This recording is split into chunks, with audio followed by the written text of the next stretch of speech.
The Rap Roundtable. Yeah. Once again, it's on Monday Night Raw here with the Rap Roundtable.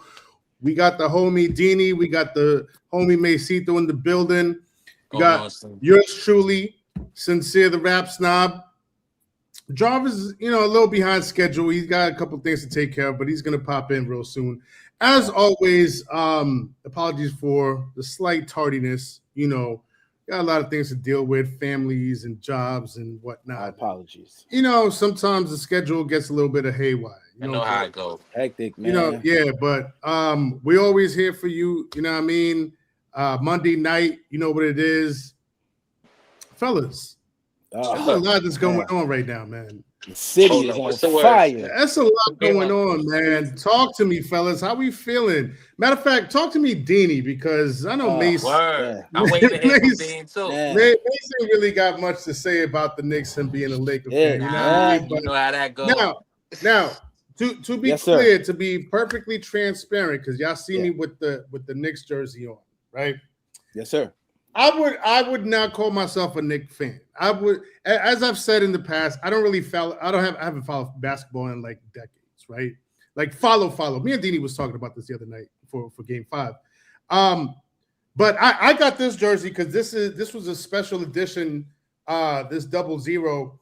They did this for Doom. I would turn around, but it's too much. Doom. It's too much of a hassle. But like on the back, it says Doom on it, and so they did this special edition. Mitchell and Ness, New York Knicks, Doom collab jersey. And I was like, oh, that shit is hard. Yeah. But I'm not really a Knicks fan, but that jersey's hard. So I was like, you know what? It don't say Knicks on it. It says New York. It say Doom in the back. I was like, fuck it. I'm going to cop it. It's a little snug. That's why it's perfect for the – it's perfect for the live, because it's been a good spring, son. Real good spring. Y'all know the tricks. I know some people know the tricks out there. You know what I mean? Everything goes below the neck, below the chest. But I gotta rep for New York. I love this city. I've lived in the city my entire life. I couldn't imagine living anywhere else. There was a couple years there, as y'all know. I love me some LA, the beach weather, the palm trees. West, y'all. For a couple of years there, I was like, I could see myself, moving out here for a couple of years. Good weather, good weed, good women, but the good 3 W's. There's nothing like this city, bro. There's nothing like New York. And it's about to be a heavy New York summer. Heavy. Y'all gonna be sick. If y'all was sick of us before, if y'all thought it was New York bias before. If y'all thought we was talking shit before, preach, sin. If y'all thought we was smelling ourselves too much before, man, bruh, I ain't gonna hold you, man. The World Cup is here. Home is coming to Yankee Stadium. Bruh, it's a wild summer for city. New York. That's a fact. New York, man, right New York. So before anybody's out there, like, I never knew Sin was a Knicks fan. Again, just had to rep for Doom, had to rep for New York. I love this city. And see, Dean and I was outside Saturday night. Oh man. Oh man. Y'all was running the streets.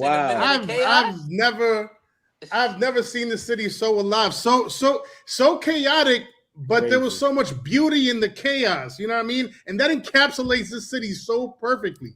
It's like It was a lot of gunshots / fireworks going on. Well deserved, man. It's been a long time coming. But Deanie, talk to me. How you feeling as a Knicks fan in the flesh? Right, man. That we have been relentlessly calm since we knew him, guys. Take a few more minutes to talk about that. Take another 2 minutes to talk about that. I'll allow it, man. I'll allow it. The theme music. Who's that down to the ring, Yo, this is what it is, man. 53 years since the last ring. The crazy part is we never had a ticket tape parade back when they wanted it in 73. They didn't have that. So this will officially be New York's first parade. All I know is that the night we won the whole championship, a teenager got shot, 4 niggas got stabbed, and 64 niggas got arrested on Times Square. That's Holy horrible. shit. What is this parade gonna consist of? I'm low-key almost nervous, but I'm still hyped though. You get what I'm saying? But a bus was set on fire on some Dark Knight shit. Like shit is really turned up in the city, bro. And it's beautiful because me and Sim basically watched the game in Brooklyn. And then at the end of the game, we basically took the trip down towards MSG. You know what I'm saying? To see the was bugging. we was with it. We was tweaking. But you know, me and Sim gotta be in the midst of the scuffle, be like, that's just how we give it up. You know what I'm saying? So we always boots on the ground. Shout out to the homie with the fans and all that.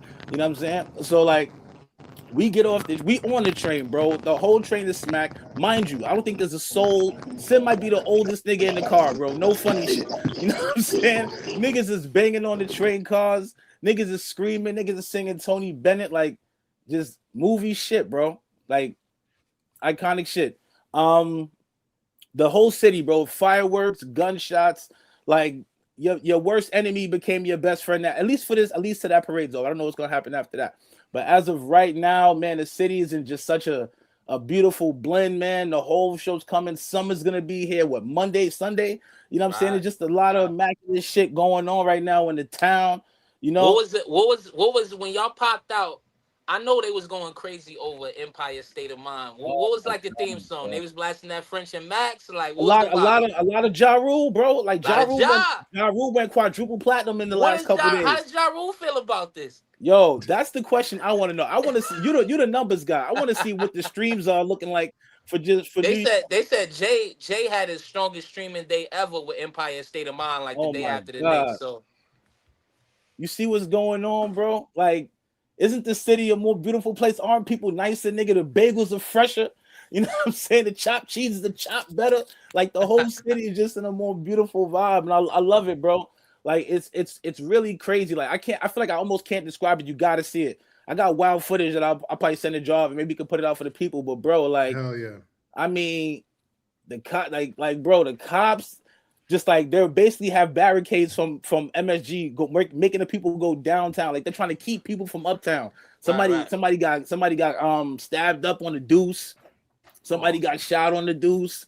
Like, you know what I'm saying? It's but let's talk about positivity, man. Yo, just I know that's the negative aspect of it, man. But everything outside of that has really been like magical. Like no funny shit, bro. So like the Knicks have set the stage for the New York City takeover for the rest of 2026. That's what you said. I think so. That's an absolute, man. This is gonna first of all, this is gonna carry over into the next NBA season. But in terms of like the streets of New York, bro, this is it's we're hot right now. This I ain't gonna lie to you. Yeah. It's hot right now. And I ain't never seen so many shorties in Knick gear in my life. Like my timeline is nothing but right now. Blue and orange, bro. If you got a heat press, you'll get paper, right? they out there with the $30 shirts. They pressing them shits up like this. It's just we never seen it before. Like, you know what I'm saying? Like there's people that's been in the city their whole lives and just never seen it.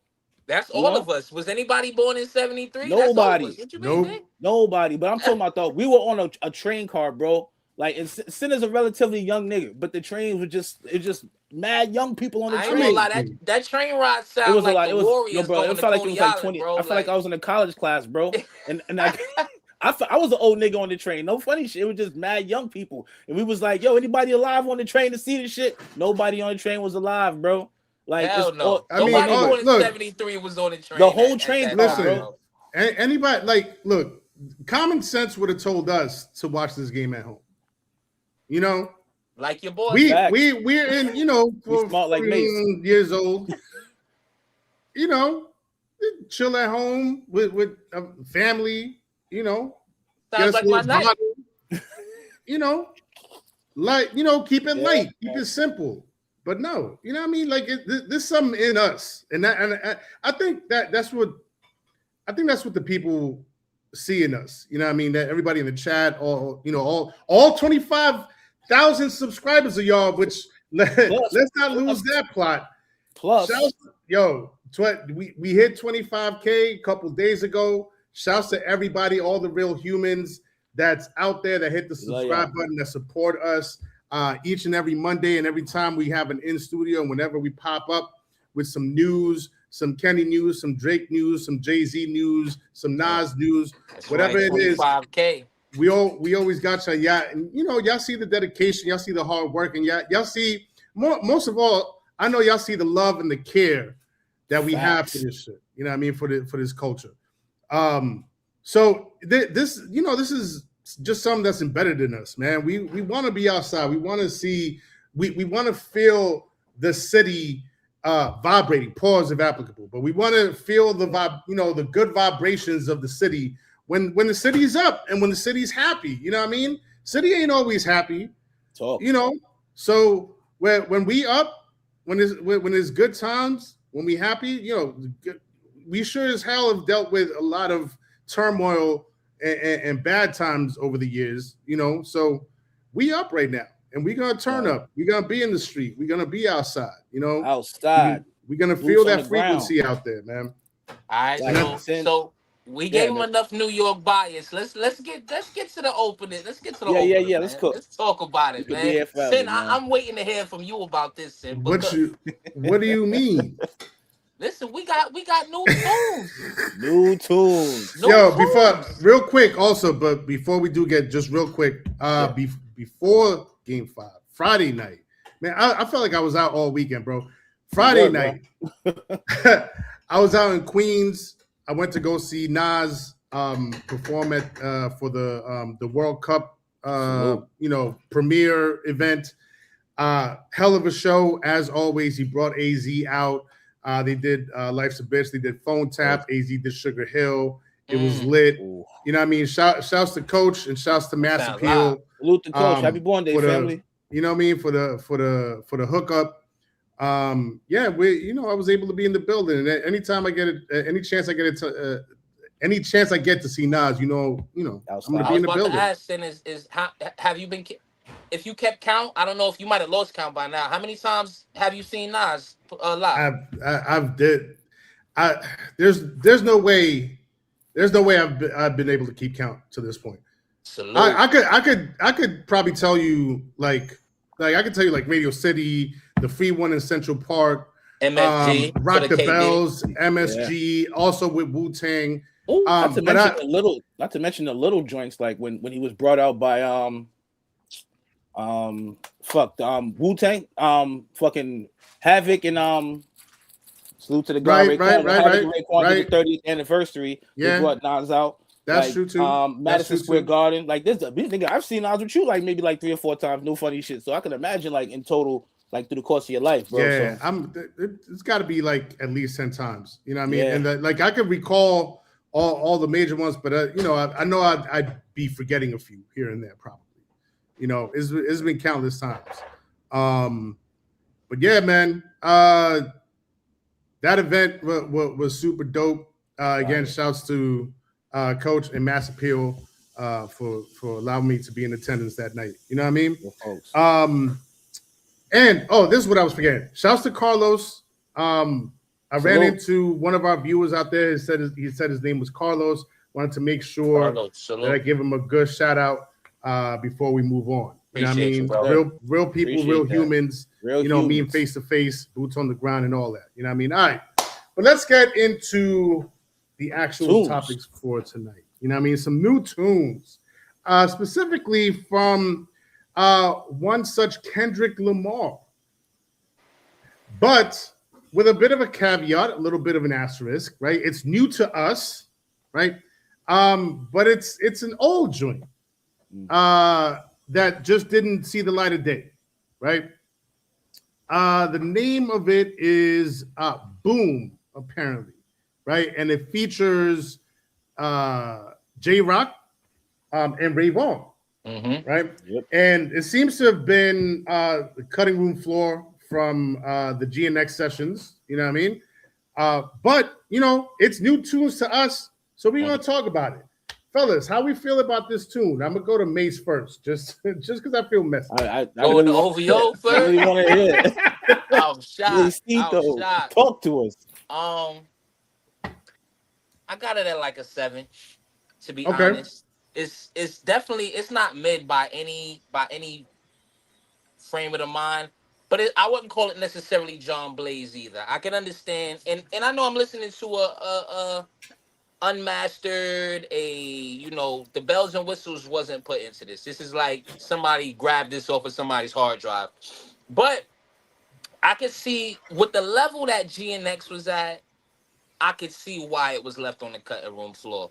One thing I will say is, man, like a lot has been made recently about the features on GNX and what they might have got paid and what a lot of messy behind the scenes business. DeJohn Paul, I see you out here putting in the work. So a lot has been made about that, and I'll say this would have been kind of a recipe to that. J-Rock and Kendrick is always A1, right? And even Ray Vaughn, because Ray Vaughn, when he was going through his things with Joey, he kept letting us know he was around Kendrick. He was there, you know what I mean? He was in contact with Kendrick. So now this is kind of proof that they were working together. So I did appreciate, I feel like J-Rock and Ray Vaughn's 2 verses on here were like a level above most of what we heard from the guest appearances on GNX. And that's not a slight to GNX. Y'all know how I feel about that album. Love that album. But if there was any bad thing about that album, it was the level of the features as compared to Kendrick. And J-Rock, fantastic verse. Ray Vaughn, decent verse. And I felt it was a good joint. Definitely understood, this could have been maybe a Untitled Unmastered type of part 2 for him. It would have worked for me. But to me, it was a level of under what's on GNX. Kendrick, it's only, only 12 tracks on there, right? So it's not like he got 20 joints and there's A, B, and C level joints on there. So I felt like this was, whoever was the A&R of GNX did the right thing on here. I will say I was impressed. Let me not say not necessarily impressed, but I liked the vibe of it, right? Kendrick playing with the flows, Kendrick coming with a different perspective lyrically, a little bit more, how can I say it? I won't make anybody comfortable. As this is a black record, you heard what he was talking on there. You heard how he was speaking on there. You heard the beats. You heard the drums. Thank God for drums. You heard the joint on there, so I loved it. I won't say I loved it, but I liked it. Wasn't on the level of GNX, but I liked the joint overall. Nice. Deanie, talk to me, man. How you feel about this new old Kendrick?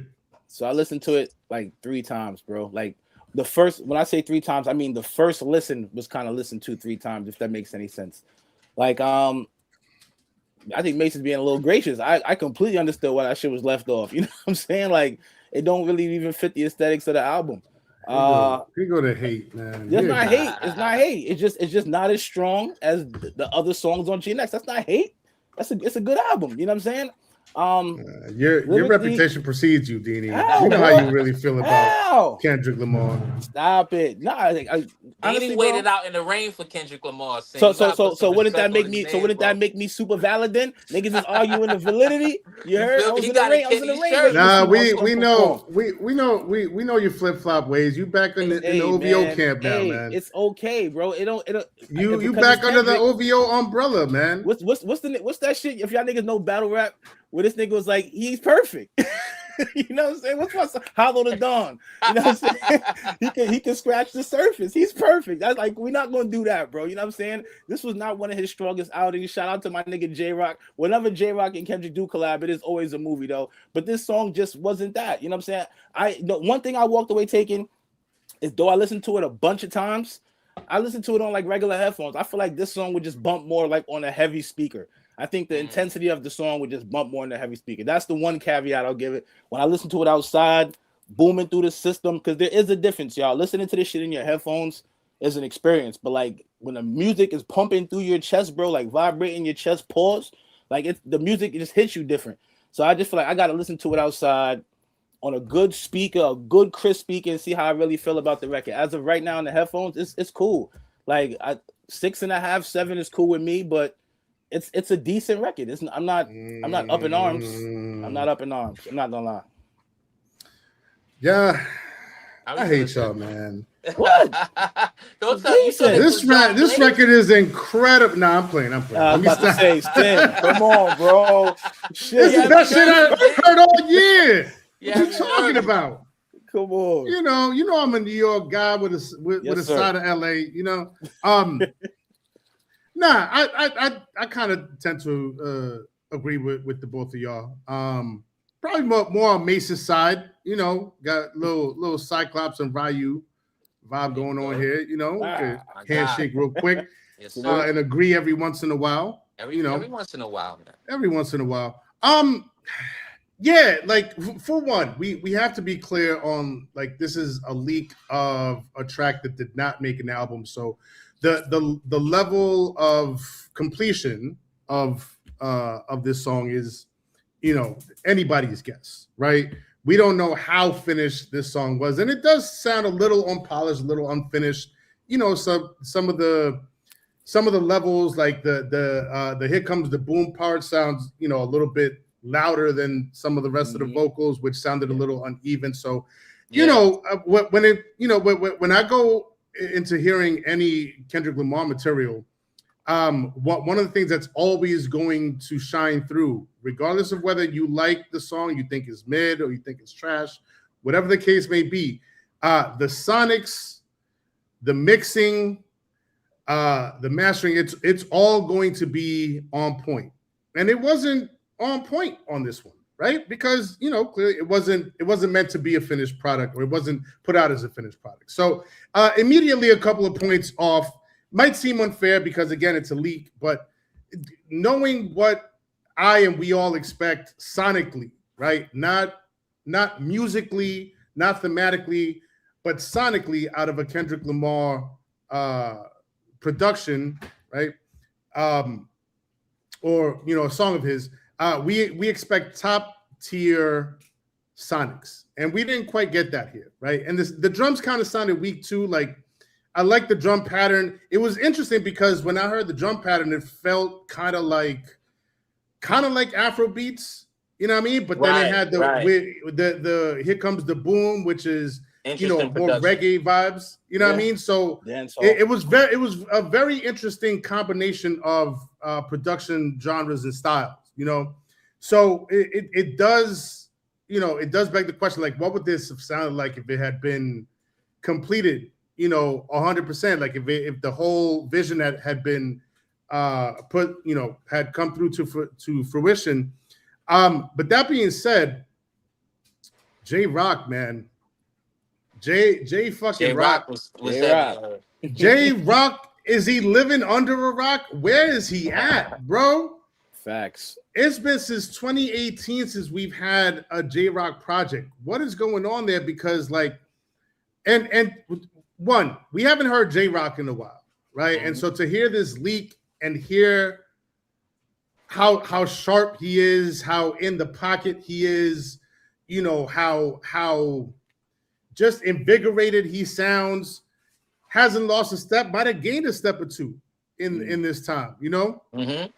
We need that. We need some J-Rock energy in the game right now, man. Everybody's everybody's tired of us talking about Kendrick, Cole, or Drake. But I mean, Schoolboy Q, you know, that last album he put out, they just got to put in work. Right, he didn't really support it. You know what I mean? He didn't do too much after it dropped. A J-Rock in the game would be major right now. But where is he at? You know? Yeah, man. Hearing J-Rock and then hearing J-Rock next to Kenny, because it's been even longer since we heard that. Yeah, you know what I mean? That combination, that tandem. To me, honestly, that sounded more like a J-Rock song than anything else. That didn't even sound like a Kenny song to me. By the end of it, I'm like, this is J-Rock's song. I can understand. I understand that. It almost gave me like Sessions from Black Panther vibes. Like, I know it's a GNX situation, but you know, when Kenny was a lot more in like curator mode, giving you the hooks, outlining the song for everybody else to shine. I kind of did get that vibe from this joint. Yeah. And like Mason said, you definitely get the cultural aspects of this shit. You know what I'm saying? You know, and then Ray Vaughn came through. He was all right. You know, nothing crazy. This was the J-Rock show as far as I'm concerned. The J-Rock you know what I mean? J And Rock's this, like the TDE Jadakiss, bro. Like he just come Yeah. on listen, like, Facts. every time he comes through, man, he's punching that bag heavy, bro. But yeah, overall, it's a decent song. I wouldn't even call it like Untitled Unmastered 2 type of situation, because Untitled Unmastered, even though those were cutting those some room floor joints, yeah. songs, Those some heat. those were incredible songs, right? Like Yeah.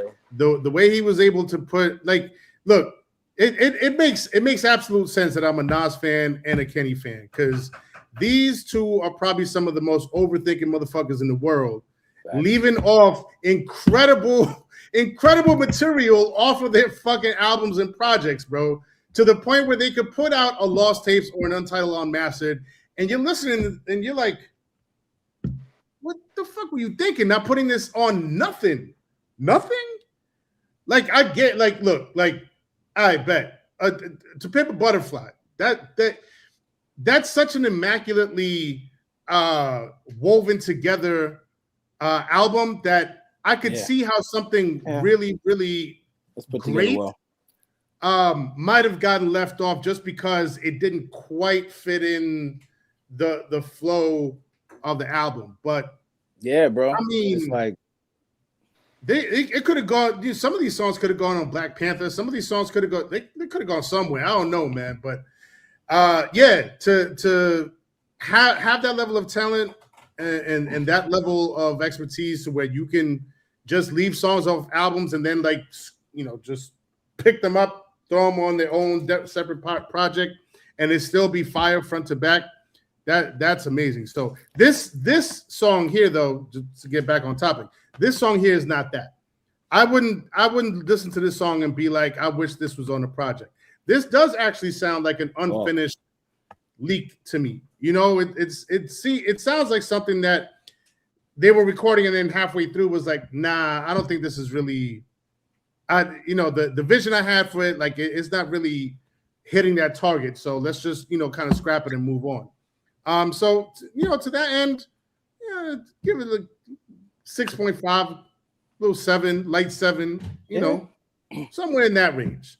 But yeah, see, not everything Kenny does. I don't have to, Wait a minute. Let's say this one. Well, I don't have to fawn over. I don't have to fawn over everything that he does. You know what I mean? In the dawn. Got this little leak out. J Rock, he bested him on this. And that's that. Jarvie. What's the word, bro? You come down to the arena with a steel chair. I need to know what that chair is for, bro. It's for Rayvon. I mean, are we gonna stop ending that? And that's not to say that he's not good or not a decent artist or anything like that, but like the whole idea that he's the next guy. I think even in this, what we'll call a Lucy or cutting room floor situation, a leak, if you will, it kind of shows that there's levels, and K Dot and J Rock are leagues above Rayvon. You know what I mean? It was a lot of hype, a lot of pomp and circumstances around Rayvon last year during the Joey Badass situation, and there was a lot of lies told about the lyrics and the disses that were flying back and forth. And I remember in real time, it was like, yo, like, he's getting pieced up, and then you had the TDE supporters who felt the need to continuously kick Joey Badass's back in because I guess they felt like they were loyal to a label, which is not hip hop to me. Like, at the end of the day, you could be loyal to a nigga, but if he's losing, he's losing. You know what I'm saying? You got to say it. And there's a lot of, I think Rayvon tried to, like, lift off the energy of that battle post. You know what I mean? And again, I want to make it clear because, people don't listen well. So I'm going to do a lot of repeating myself going forward because niggas love to tell you that you said something you didn't say. I'm not saying that he's not good. I'm not saying that he hasn't made decent projects. But what I'm saying is the positioning and the whole idea, especially his own angle, how he was kind of talking down to Joey Badass about his position in the league in comparison to comparison to Rayvon's position in the league. It's pretty clear that you are a 6-man on a championship team. You know what I mean? Like there's levels above. Like honestly, there's a reason why they kind of replaced Kendrick with what's shorty name again? Doechii. I'm just saying. I'm just saying. If this song was super gas like that, and it's good to hear J-Rock rhyme. I love hearing J-Rock. Just keeps reminding me like he, even with his career stats already on the board, he's still like a almost to me. Like there's so much more he can do. I don't know. Like I don't really know what his personal situation is. Maybe somebody who's more logged in the TDE could tell me. But I'd like to know why we haven't gotten new Ravon music in, what is it, like 6 years? 7 years? 2018. 8 years? Yeah, we were just talking about that before we got on. That's the Win album? Yeah. Yeah. And he was on fire during that time. He was on fire. Because part of what made that Black Panther soundtrack y'all were just talking about an event was the fact that TDE was clicking on every single cylinder leading into that event soundtrack. So I'd like to know if y'all know what's going on in the chat, or if y'all could point me in the direction of some links, let me know so I could do the knowledge, because I don't want to get to talking about it if he has some personal situation going on. I don't want it to be in clips sounding crazy. So help us do the knowledge, because he might not be as artsy as Kendrick, and because Kendrick, again, he does a high art creative albums, but boy, when he gets to rapping, it's just like, how many people really fucking with J-Rock? That is a fair question. There's not, I don't know if there's 10 and 3 of them is on his crew. You feel me? So I'd like to know what's going on with that. But this song is pretty good. I do like this. To me, I enjoy the subplot about this song. Oh, Jeremy Cole said that Punch J-Rock album is coming this year. Hopefully. Yeah. You know, but TD artists always take long to drop though.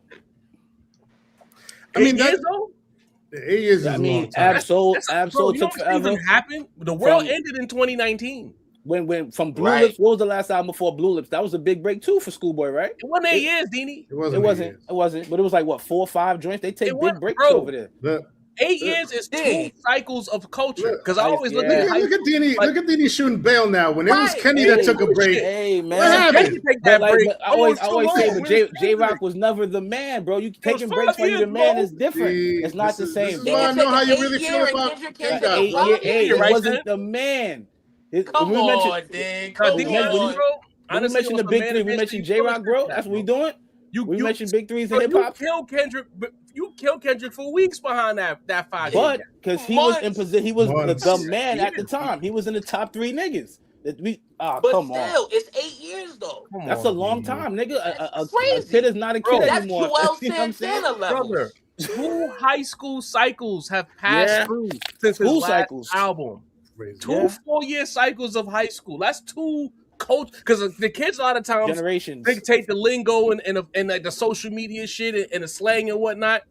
That's 8 years and 2 cycles of completely different shit. Every 4 or 5 years, the generation does a full-on shift. And they got he's 2 years generation.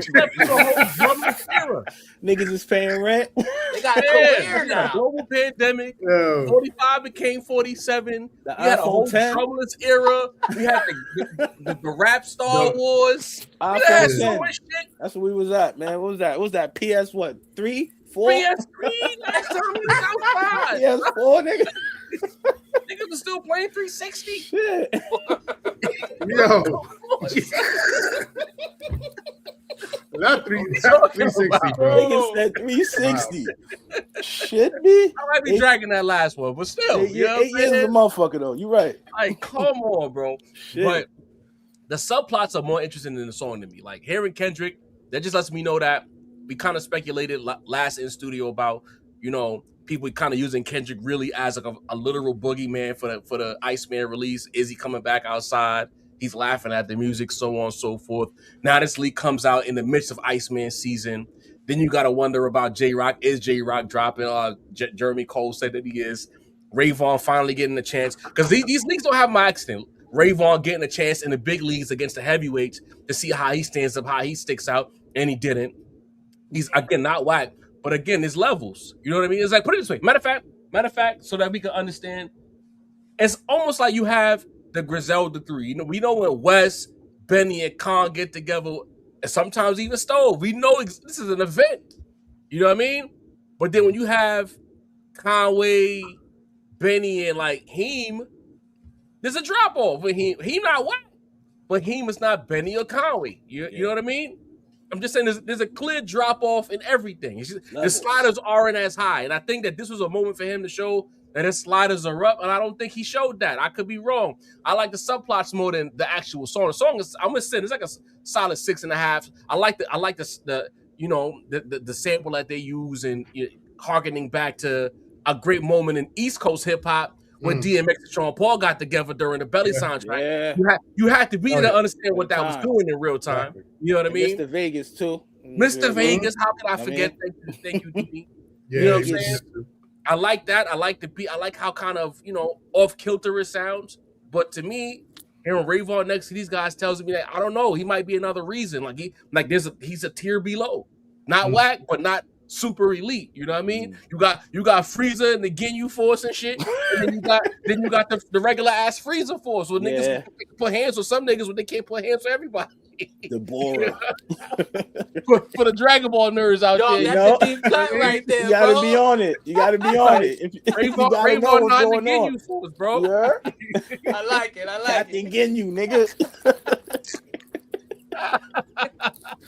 Shit, me. Oh shit. Nah, bro, but I'm excited. I like this. This feel like records like this and moments of energy like this reminds me of shit that we like coming up, where it's like it's competitive. We not letting Drake just be outside. We gonna be in the mix. We competing.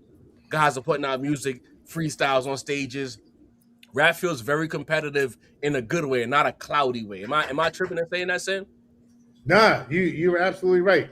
And this is what I was saying earlier. Like, people get mad that we just keep talking about that. Copy, Mason. We just keep talking about certain people, but like when somebody of the skill level of a J-Rock is not in the game, that hurts the game. People, all the Drake fans, the OVO, all the owls, there was like, oh, Drake has to be in the game because the game, needs Drake. It hurt, the game hurts when Drake's not involved. No, the game is hurting when a J-Rock is not involved. When it's hurting when, when Griseldas are beefing, you know what I mean? It's hurting when like these entities that always put out quality music don't necessarily, deal with the cloud shit. You don't see them in headlines. You don't see them all over your social media. They just put out quality music,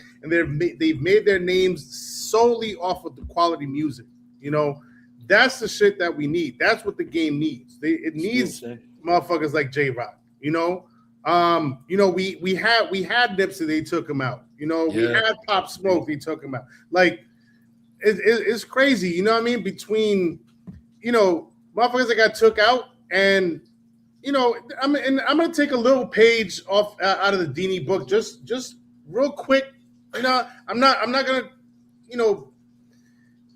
be too heavy-handed with it, but like a J-Rock being away for 8 years, whatever, his life is his life. Situations are what they are, whatever the reason may be. But like a J-Rock should not be away for 8 years, bro.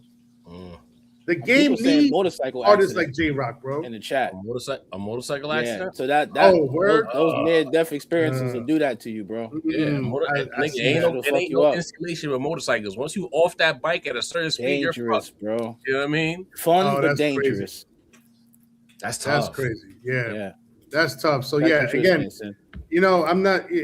That's exactly why I don't see. This is why I always go into these situations, and I'm like, let me not be too heavy-handed with it. Let me not come at them too hard, pause, because I don't know their situation. I don't know what the cars that life has built them, I didn't like that at all. I didn't like what you said. I caught it quick. Yo, that sounded even crazier. Yo, you caught what quick? Fire.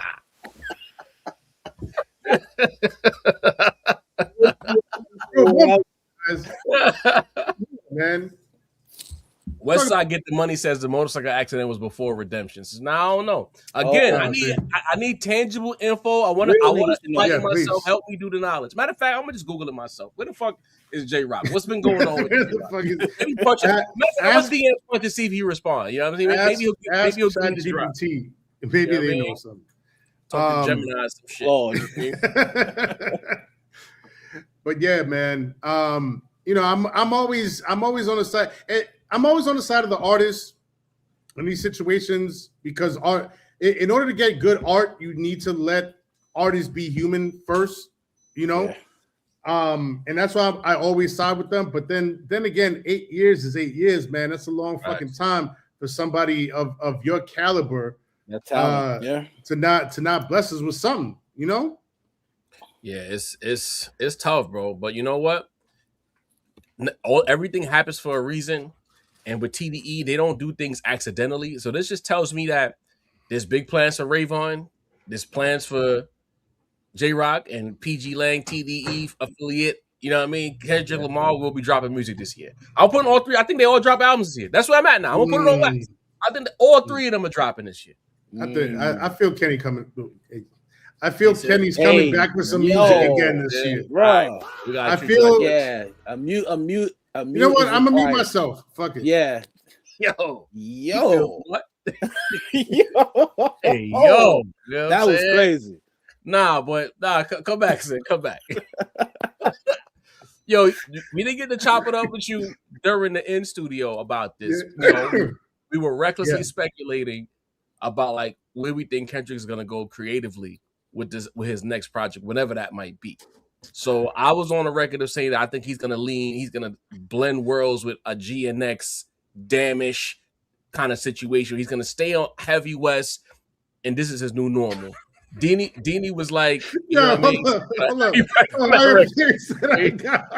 What? Yo. Hey, yo. Oh man, son. Yo. Oh man. I love y'all, man. All our viewers say he gonna stick to his usual pattern of radio friendly, high art. Deanie said he's gonna be somewhere between radio friendly and high art. Where do you land? What do you think he does next for his follow-up project? You know what? For once, I can't call it with Kenny right now. Like I don't. Wow. He could go any which way. I really don't have a clear vision of where he might go next. What I will say is this. Mace, and this is where, you know, again, Mace and I got to be on opposite sides for this one. Mace was talking about, you know, the pattern of, you know, radio friendly to a little denser to radio friendly to a little dense, and he thinks he's gonna continue that that pattern after GNX being radio friendly and like really moving the needle in pop culture, you know, in a way that hasn't been moved in a while, because like, and we talked about this at the time, it's like it was making so many waves pop culture wise, social media wise, radio wise, everywhere, but it didn't sound like anything else that was out there, you know. He wasn't doing his own rendition of trap. He wasn't doing his own rendition of like Drake music. He wasn't doing his own rendition of like, you know, Afro beats. He wasn't following no type of trend. Like he really opened up a different lane with GNX where you can't say, oh, GNX sounds like such and such, you know, at least not, you know, it doesn't sound like such and such in pop culture, right?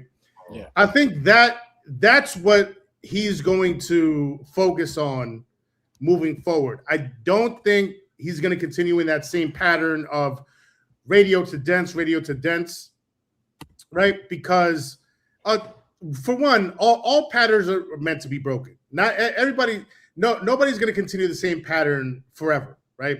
So that's one thing. The second thing is, I think by this point, especially after Mr. Morale, whatever he felt within him that made him made him want to make certain type of art and talk, create music about certain types of themes and messages.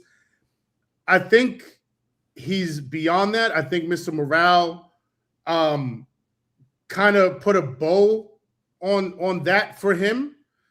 And he was able to get out and talk about a lot of things and put a lot of things out there in the air. If you pick it up, great. If you don't pick it up, then it wasn't meant for you.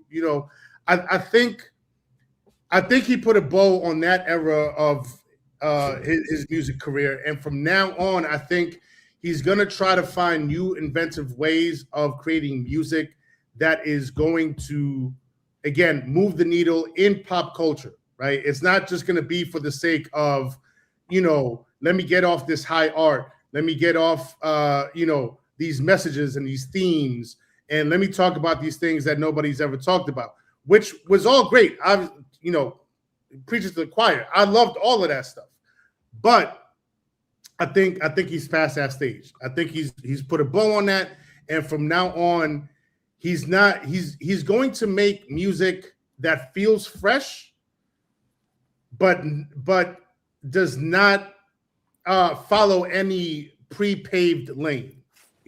He's just going to create a new lane of fresh music, whatever that may be, whatever genres that might combine. Like we were just talking about, like how on Boom, the drums sounded kind of Afrobeat, but then it had the Top Shotters, Here Comes the Boom, which was reggae vibes. I think it's going to be a lot of that. I think it's going to be a lot of, what can we draw from all these different genres and put it together into a good gumbo, if you will, Dini. Yeah, I think that's where he's going. And you know what? That's a great point you made, Sen, because a great gumbo. I think I was kind of like I didn't verbalize it the way you did. That was a great terminology, but I was talking about how like the old model for the number one rapper was to essentially make a gumbo. I wish I thought of that. I'm sick now. You know what I mean? Because you did the radio shit, but then the body of work had a combination of maybe some experimentation and hard beats and hard raps, and you put it all together, and you land somewhere at a 4 or 5 mic album, depending on how good the ingredients were. So that's a great point by you to call it a great gumbo. I think that's what he is now. He's not. I don't think Kendrick. I don't want to speak for the guy, but I know the purpose that he approached it with, and I listen to what he says. I think a lot of people who listen to rap, they don't do enough of listening to what the rapper is rapping about and how he's talking to people, or in Drake's case, how he's talking to Drake. I think Kendrick is more positioned now that I think he's more intrigued by the notion of being number one because of what it means to be number one and how that impacts everything. Like Drake positioned being number one in a way where it kind of really it set us back a few years. I'm sorry, Macy, that I said that as you arrived. I promise it's not a shot in your direction. But like some of Drake's business decisions with collaborations and song choices, being the number one rapper kind of changes and it impacts the genre. That's something that other platforms don't talk about. The number one rapper directly impacts where the genre goes. You know what I'm saying? And what other artists chase, what radio is supposed to sound like, so on and so forth. So I think Kendrick understands that more so than ever before. Understands that when he comes outside and he creates and he makes that gumbo, to Sim's point, it's gonna trigger down and impact what the other elite rappers do. Not the random Southern nigga who's just trying to make a jingle and go viral, but the guys who really rap and really make good shit. And I would say like a part of the reason why the Clips album sounded the way it sounded is because of a GNX, not because it's chasing GNX. But they read the same playbook. It's all about high quality, high level, high density hip hop with albums of work that when you play it front to back, this shit takes you somewhere. It's not just a bunch of songs in a pack. You know what I mean? So I expect him to just chase that. I think he's in his gumbo era. Shout out Sin, bro. He's in his gumbo era now, and I think that's going to lead to him not necessarily following patterns anymore. This is a new to me again. I said it on 150. This is a new era for Kendrick.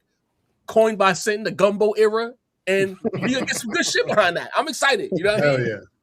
But yes, sir. Another thing I wanted to ask you something. I want to catch up while we didn't have you here.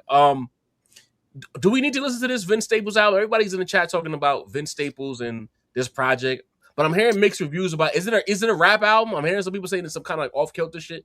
Do we need to listen to this album? Is what I need to know. You asking me? Yeah, well, I haven't listened to it. I haven't listened to it, so I wouldn't be able to tell you. See, I'm not. Excuse me. Nothing against Vince Staples at all. Mm-hmm. I've never once been able to get into a Vince Staples project. You know, every time he drops a project, there's a contingent of people that come on Twitter and social media, and they, you know, they talk very highly of it. You know, and look, if you love it, I believe you. But then I go and listen to it. I believe you. It's funny. and I'm like, I don't see the big hype around it, honestly. You know what I mean? That's just my honest opinion. Well, Ebro said it's the most important lyrical rap, lyrical some shit. I forgot the quote, but he was saying it was one of the most important hip hop albums of the last like 10 years or some shit. Says the nigga who said Thriller was a McDonald's album. I'm not listening to nothing Ebro says, bro.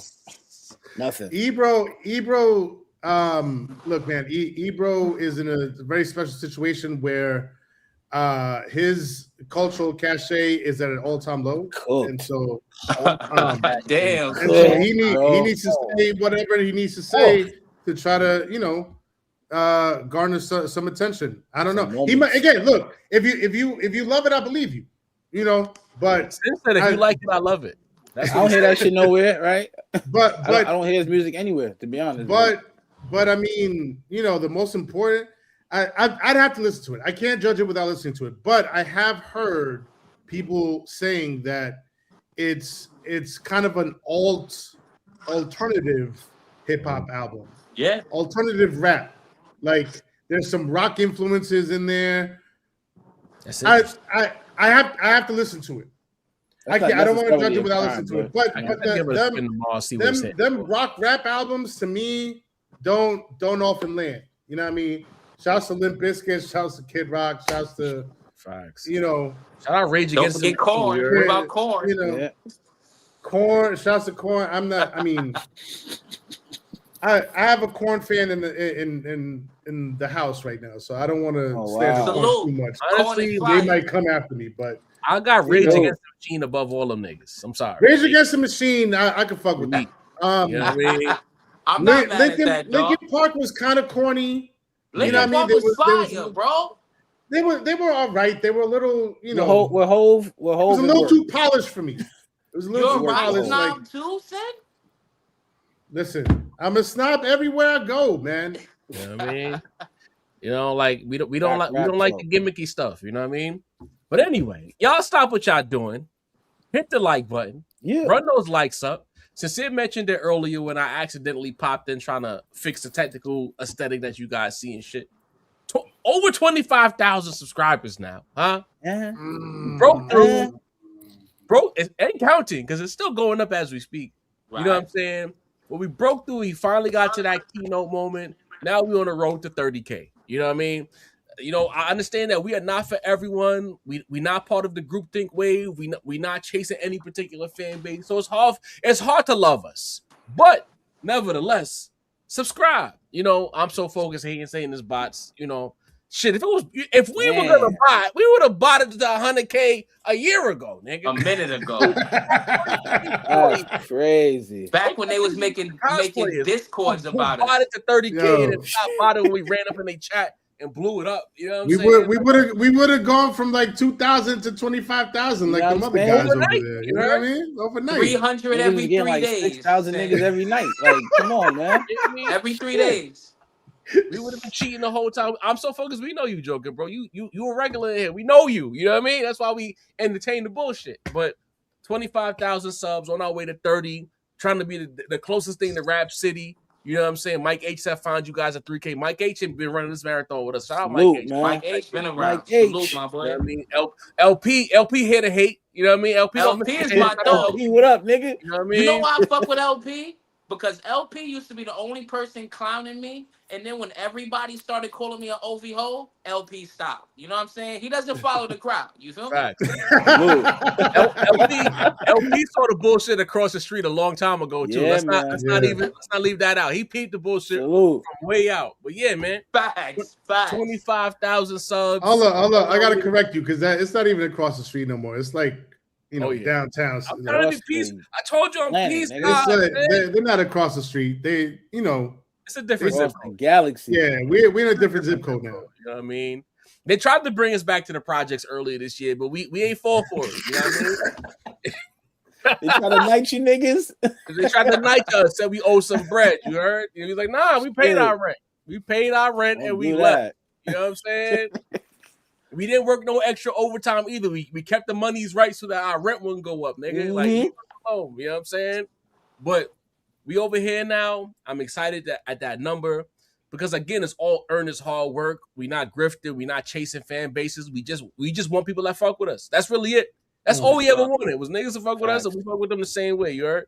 But now, moving on. As dangerous as we get to, shit. Yeah.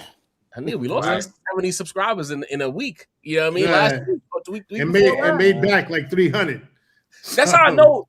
To quote Dini, we walk with the righteous. For that to happen immediately right after, it shows that we doing it the right way. You know what I mean? Organic, man. All organic. But speaking of organic and is it ain't, like, is it real? Is it fake? Why does Jay-Z not want to just come out and say the album is on the way? He's clearly rolling out. All of a sudden, he's everywhere. He's at the World Cup now.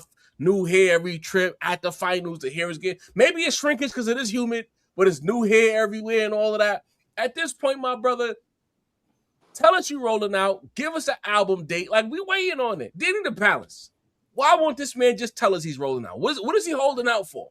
Anticipation, man. The reason we having this conversation right now, you know, like once we seen that the wicks were out, like the full on conversation, everything that we speculated. Shout out to you, Job, but everything that was speculated has basically come to life. And it might be shrinkage because I was thinking to myself that did he take a little bit off the top of the fro because the fro looked a lot bigger at the Roots picnic, but it could be because of the humidity. It is hot in the town, but like, no, I think keep it the way you're gonna keep it, bro. Keep it. I love it, to be honest. You know what I'm saying? The whole mystery at all. I feel like that's what hip hop is kind of missing. We kind of know when everybody's gonna do everything now, you know, in terms of how things are gonna flow. Like nobody just drops an album and says it's coming out next week, like they used to, like for those super crazy events, kind of like a Kendrick, like he did. Like I'm just dropping my shit, you know. That shit don't happen too much. People usually let you know something, but I think Hov is loving the anticipation. I think he's gonna rock out with his 3 shows in New York, and I think around that time we may hear something. As time goes on, he will divulge more information. I don't know when December 4th is this year. My shit is terrible in terms of like, but in terms of, let's say December 4th lands on a Friday. You know, like at this point, I'm looking for like markers for Jay. You know what I'm saying? Like, what are significant dates for Hov in terms of like, when did this album drop a bunch of years ago? Like Blueprint. Like, could that be like a September 11th thing again? You know what I'm saying? Like shit like that. You know? Well, we were just. On Saturday, we were just talking about it. Speculating. You know what I'm saying? In terms of 9/11 falls on a Friday this year. On a Friday. So that would be some amazing shit. You know, at this point, it's kind of like Blueprint 4? Yeah, why not? Why not? And right after the show, and then he just did the 2 more shows. I think one in Cali and Paris, if I'm not mistaken. Cali and Paris, bro. Yep. Which carry over into October, which basically, if he did decide to do some album-esque shit, those would be the joints they carry on to, and he could go on a full-on tour after that. Because I doubt we're gonna get that type of music in these 3 days, them 3 nights. You're gonna get your Blueprint, you're gonna get your Reasonable Doubt, and you're gonna get your B-sides essentially. Or maybe he could go crazy and do the album-esque shit. You know what I'm saying? Which I think would be a loss though. I feel like just do the 3 shows as they're supposed to go. Keep rolling out. And then as you get to those next 2 shows, say you're going to drop something before the end of the year, we get something crazy. Like if Hov, like I said it a while back, if Hov maps it out and takes his time, bro, this shit can be mapped out to like 2028 if he really takes his time and maps it out. If he plans it out to late in the year, where the run will be from like early 2027 to late, depending on how he runs it, drops a video here. Hov is the pop-out god, pops out here and there, does things here and there to keep you interested, keep your eyes focused. I think a lot of good shit is coming, bro. I think an album is coming this year. I was not sold Jar's been talking about it for a long time, but once I seen the man on the stage with a fro, I'm like, nah, this is happening. So yeah, I think this year, sometime between September and December, personally. All right, Macito, why do you think Jay-Z is reticent to just give us the release date? Let us know you rolling out. Reticent. Well, Pulling out them. Vocabulary, nigga. Yeah, That's a swear word. You know, I gotta give it up for that gotta one. keep Verbiage, it in nigga. with the vocabulary. You know what I mean? Jaw the thesaurus, you heard? I think it's a multitude of reasons leading up to the Yeah, biggest reason. reticent, multitude. What are we doing here, man? Jaw here, making man. me nervous, bro. We were- The word rap table, man. Y'all making me nervous, Let's bro. put the I gotta, pinkies up, man. I've been watching Stephen A. And you know what Shit. I'm saying?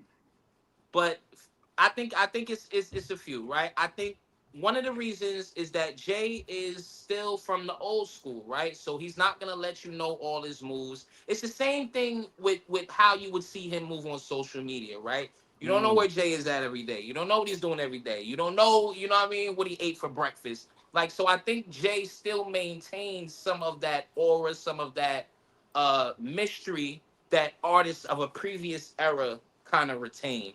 I think that's one reason. Number two is I think it's going to be a quote unquote surprise drop. I think it's gonna be something that happens way, you know, it's not gonna be an Iceman situation. You know what I mean? He's not gonna make you, you know, melt, you know, 92 kilos of coke and figure out when it's gonna come back. You know what I'm saying? That's not how it's gonna work. We found them bricks. You have that, and The feds will be right there too. what the? Oh, Aiden Ross, shit. what are you doing here? Yeah. I think the major reason, and this is something that I brought up originally when I believe the Blueprint Reasonable Doubt shows were announced, is I think that this is a rollout towards a Super Bowl performance. So I don't quite remember when Kendrick's performance was announced. I think it was pre-GNX, right? I think it was pre-GNX. Yeah, it was. So I think Deanie, perfect with the 9/11. You know what I'm saying? I think it's going to be in a September-ish, October-ish situation. Going to be right around that area, right around the time that the Super Bowl performance would be announced. I think it's all building up towards that kind of crowning moment for Jay. So I think December I 4th is a don't Friday think it's a too, nervous. What's that, Dean? December 4th is a Friday. Just to let you know December too. 4th is a Friday. That's even birthday's crazier. a Friday. I just checked. That's even crazier. But I do think that he's building up towards that big moment. And I don't. This is not somebody who you know moves without thinking 10 steps ahead. This is not somebody who just does anything without studying each and everything that's going to be going around. So I don't think it's a scary situation. I think it's a very calculated situation. And I think that's where it's really headed towards. Consider rap snob. Tap in. Yeah, I'm lockstep with Mace on this one. There's a level of, he said, aura, mystery. I say mystique that artists of a certain era, they remember what it was like, you know, to move semi-privately. You know, you have your public life, you have the life that you broadcast to the world. You let the world in at your leisure, you know, based on how much you want to let them in. And so that's clearly the era that Hove is from. And so he's not, you know, he's for as much as like throughout his career, Jay-Z has been able to evolve along with the game. You know, as the game changed, so did his strategies. But obviously, you get to a certain age, you get to a certain level, you get to a certain level financially, success-wise, accolades-wise, classic albums-wise, discography-wise. You get to a certain level where you're like, I don't got to play the game. I'm going to play, you know, I'm going to play the game based on the rules that I want to play them by. You know, the rules that I came up with. And the rules that he came up with was, you know, you you made moves musically. You know, you would pop out for performances, you would create anticipation, but you would always keep, you know, that ace in your sleeve. You don't just like put all your cards on the table. You know, ace in the left sleeve, ace in the right sleeve. You pull those out whenever you know it's necessary or when you see fit to pull them out. And I think that's what Jay's doing right now. You know, on a more everyday level that we could all probably kind of understand is, you know, let's say we was just at Deanie and I were just at a surprise party on Saturday, right? Surprise parties are almost never like true surprises. You know, most people know when the surprise party is coming. The person whose party it's for knows that shit is coming, but you still got to keep up with appearances. You know what I mean? You still got to make believe. You still got to keep the mystique and the mystery up. You still got to, you know, do it for the people. Like, I can't spoil it for y'all all. Like they asked, what was it that they asked Jay? It was somebody, like some paparazzi in the street, and they were asking him about something, and he was like, yo, y'all gotta just let the magic happen, right? And that's exactly what I think he's doing. He wants, regardless of what we all may think, regardless of what we all are already speculating in our mind, that we all are absolutely sure of, he's surely coming with new music. He's surely coming with a new album. Like, we still got to keep an air of magic in the air, right? We can't just put all the cards on the table for everybody to see all at once, because, you know, that's what's missing in life. You know what I mean? And he wants to take it back to a time when, you know, that magic was still in the air. So that's what he's doing. You guys are so polite, you know. I'm very impressed by your responses and everything like that, you know. I guess for me, I'm just looking at the tea leaves and I see exactly what it is. Reasonable Doubt 30, Blueprint 25, Roost Picnic freestyle, opening the show, responding to all of the naysayers, the interview with the homie Frazier, we're on offense, so on and so forth. He's been telling us the entire time what it is, and I'm looking at it like, bro, why you just give us the release date, man? Like, at the end of the day, because now I open my internet, me just minding my business. I open my internet and I see now he's at the World Cup with Hov. I don't, correct me if I'm wrong, but you know, I don't remember him being that big of a presence at previous World Cups. Photo ops, on field, just being seen. Like he is actively being seen in a major way. And if there's a guy who don't need to promote nothing or promote himself in 2026, is Jay-Z. He said it many moons ago. I'm a walking memorial. He said it many moons ago. I'm a business, man. He don't need no promo. So when I look at it, like, and I keep seeing you everywhere, and I'm seeing headlines everywhere, it's like, brother, give us the date. Is it gonna be Yankee Stadium? Is it gonna be night 3 of Yankee Stadium? Yo, new album September 11th, something? I don't know. You add in additional concert dates worldwide. Now I'm seeing today. Let me scroll on my phone a little bit.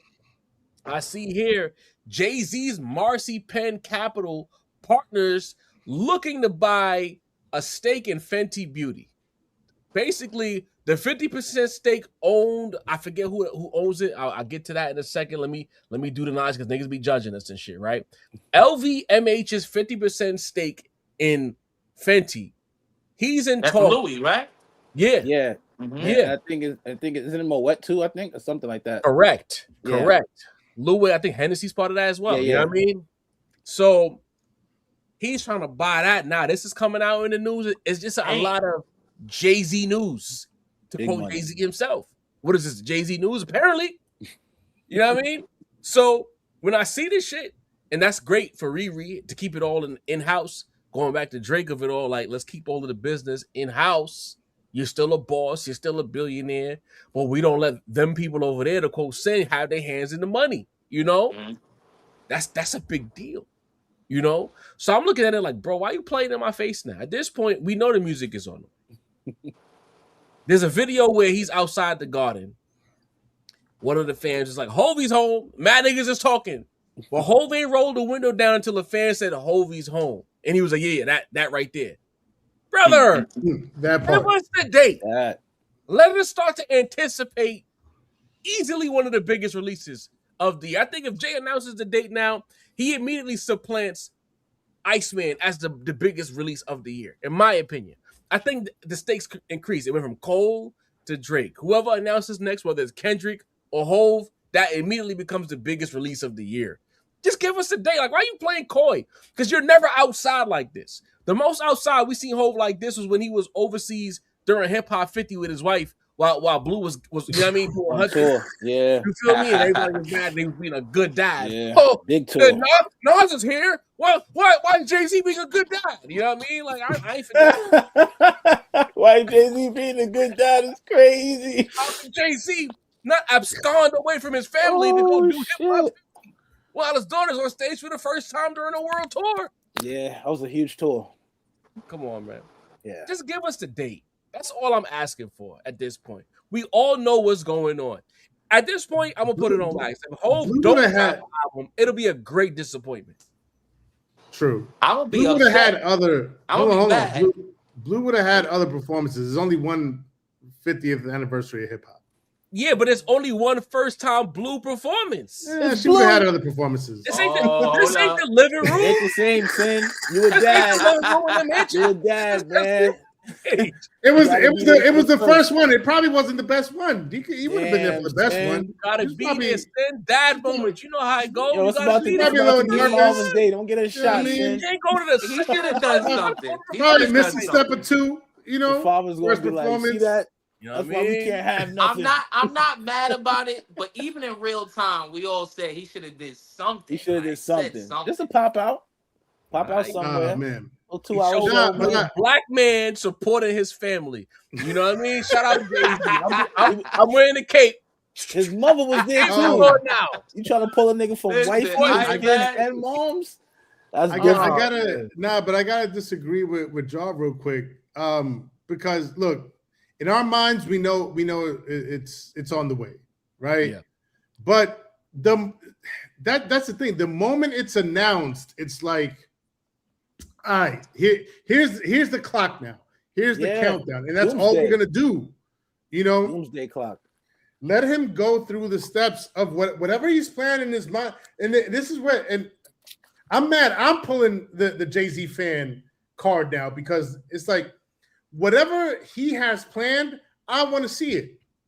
I want to see it unfold. I want to see each step, the shows, all the different vinyls, commemorating all the different singles. I'm mad. Look, I'm genuinely upset that I did not jump on that Dead Presidents vinyl that dropped, because not only was it the original Dead Presidents, it also has the one that was on the album, and it ended up having Dead Presidents 3 on it. Mm-hmm. So I'm tight. I did jump immediately in that. Y'all saw it in the group chat.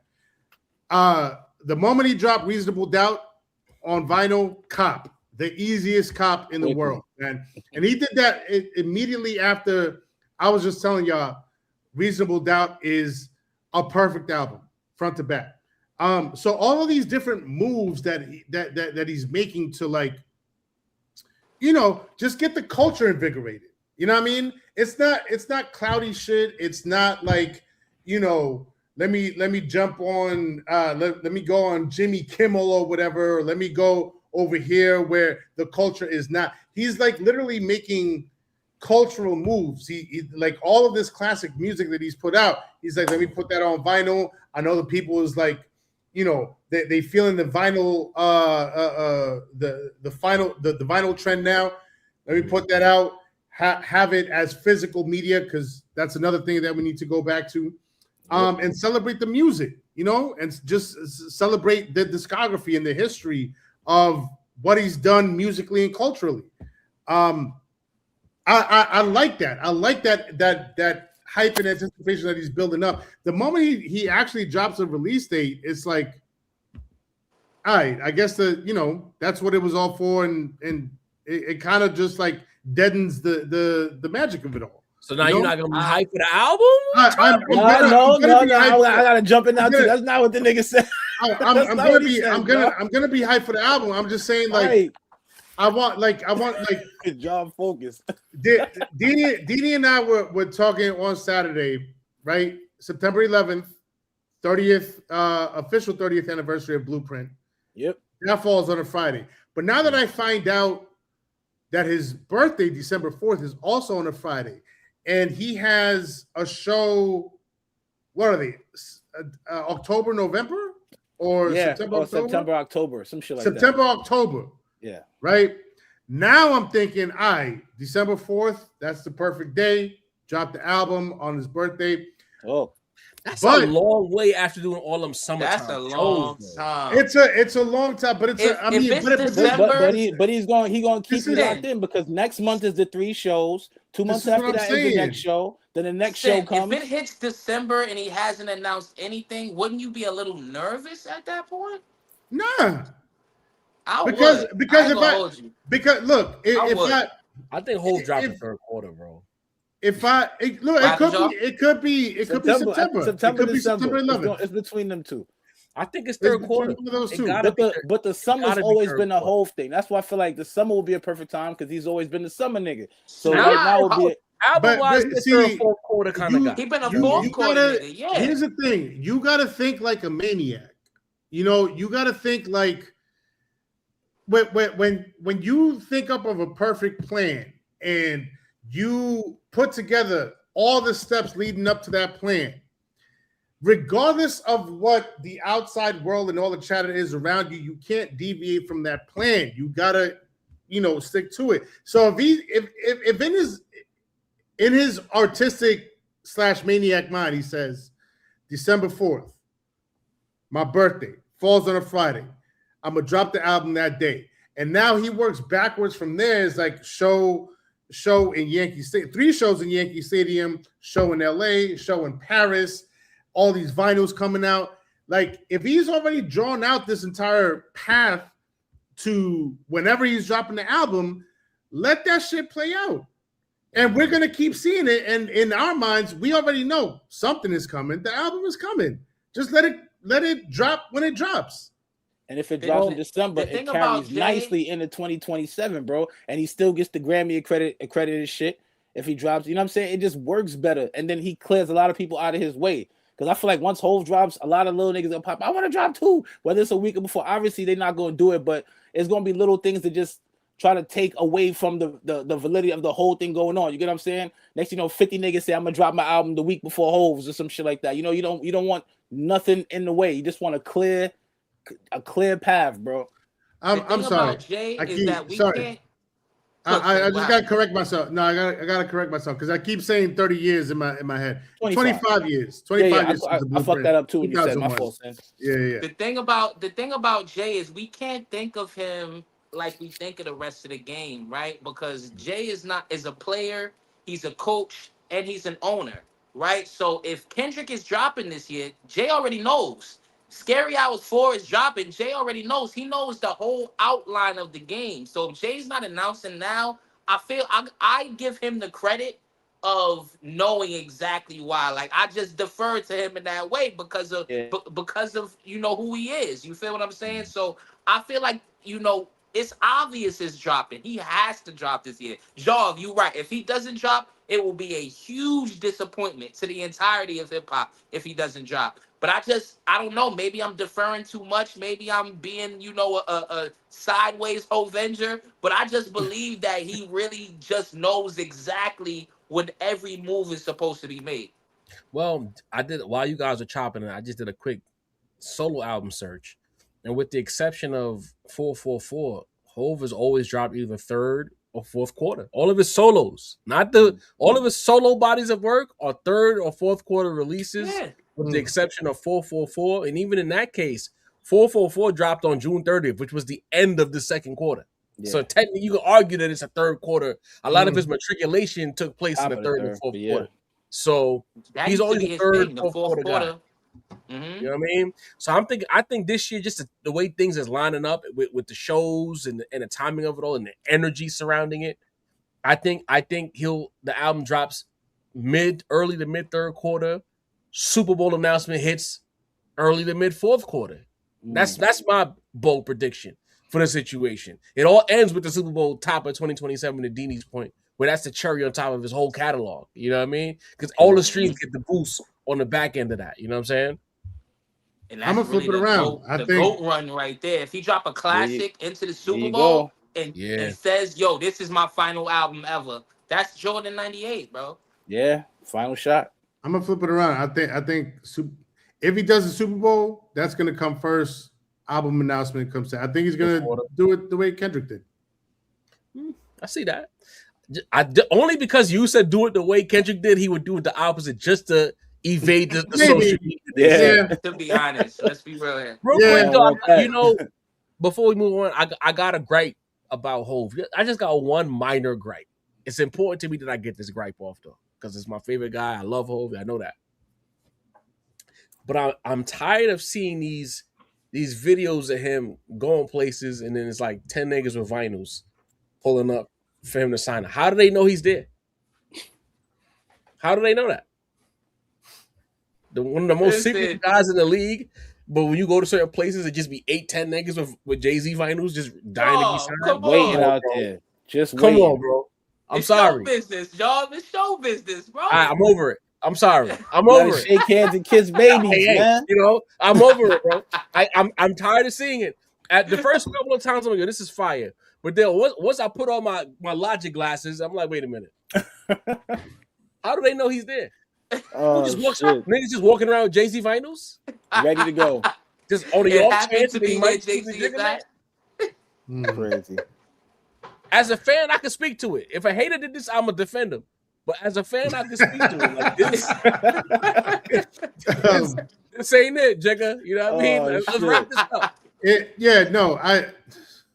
I mean, that brings up a good point because little photo op. What's wrong with that? Off the top of my head, I can't remember another single time when Jay-Z's been out signing vinyl autographs just on a random Tuesday. A lot. I've seen that video like 3-4 times. Sid, you better start walking around with your vinyl, bro. You might run into it. Walk near the Rock Nation offices, maybe he'll just come outside. You know what I mean? Quick smoke break. Get a J. Cole vibe. Hand the nigga walk straight to you. You know? Listening to some beats and some shit. Oh, you want me to sign that bet? You know what I mean? 8-10 niggas every time, and they just be there. It's like they ready. They orchestrate it. Here, you go first. I go second. We're all gonna hold it. We're gonna do the unison. Like it's annoying now, bro. Jigga, like you don't gotta do that, bro. You don't have to do that. Okay. If you want the photo op, just go outside more. Just walk down the block.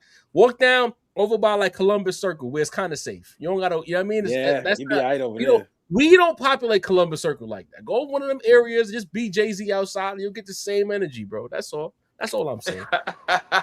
Hit the like button. I did a quick search. There's a few, shit. Mostly in the dreadlock era, is what I'm seeing photographs of him. Heavy, bro. Signing autographs. You know my algorithm is tilted more Jay-Z, so I done seen this too many times.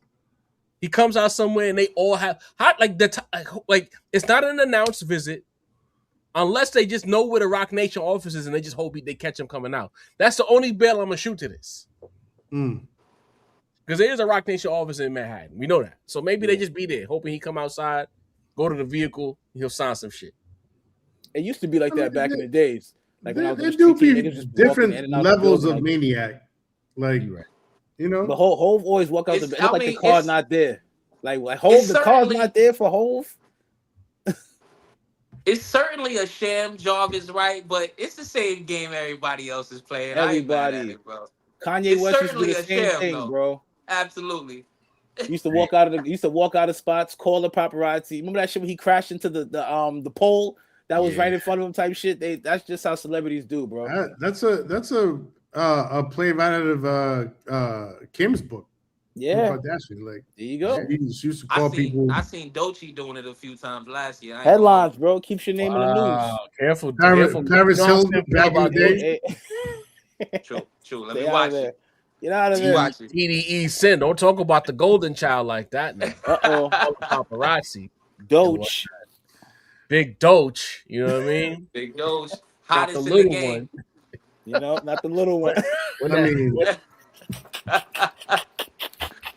Pulling higher numbers than Oh, Eminem. shit. Shouts to Facts. Grammy. Big Doge. You heard? Packing out the pussy rappers one rap at a time out here, One at making a it time. difficult for the lottos and shit. You know what I mean? Even Gotta with rap the Drake again. allegations, Lotto couldn't carry, bro. Pause. You know what I mean? Because she did carry a baby, but she didn't carry the balls. I don't want nobody to catch me Jeez. talking crazy. I'm not talking about her Eric- personal life. I'm just talking about the rap. You know what I mean? yo, don't even ask him how. Yeah. Triple on target. Yeah, because as soon as I said it, I was like, oh shit. Oh, shit. You can't say that no more. You know what I mean? Shit.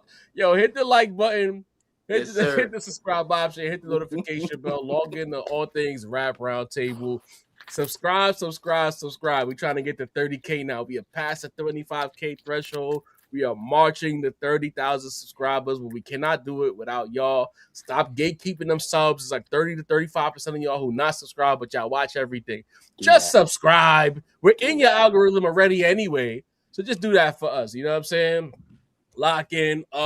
Shout out to the homie Dom a Dozen in the building. He's been doing a nice long-term build to his latest release. So much so that I had to hit him like the other day. Like, yo, Dom, when the album dropping, bro? Because he been seasoning and marinating this project for a cool almost a year now. Dom is working. If I'm not mistaken. So he's cooking up. Keep your eyes on Dom a Dozen. He got some heat coming your way.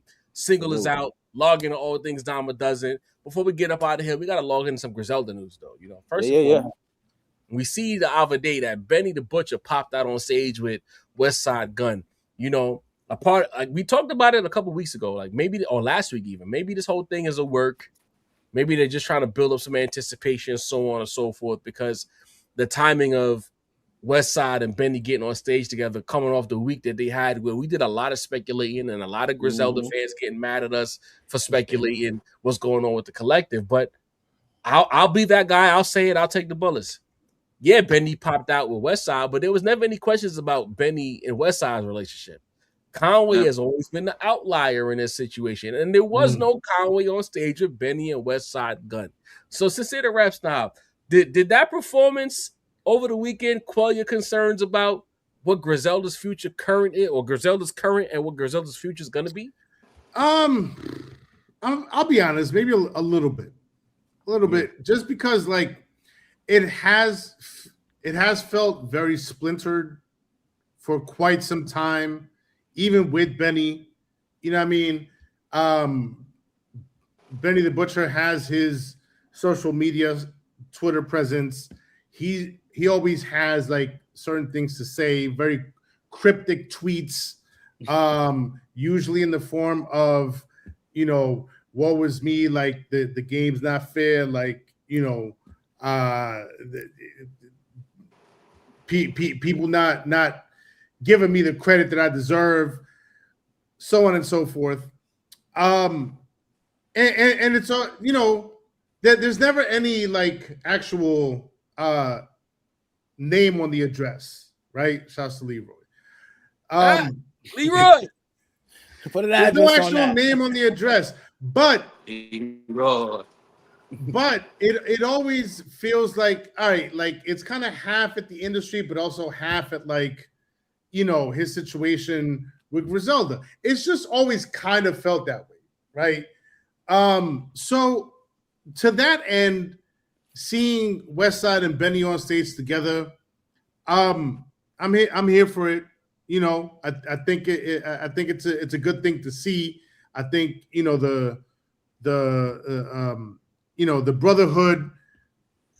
I'm here for it. I like it, right? But you are right, Jarv. Like Conway really is the one, and it's interesting because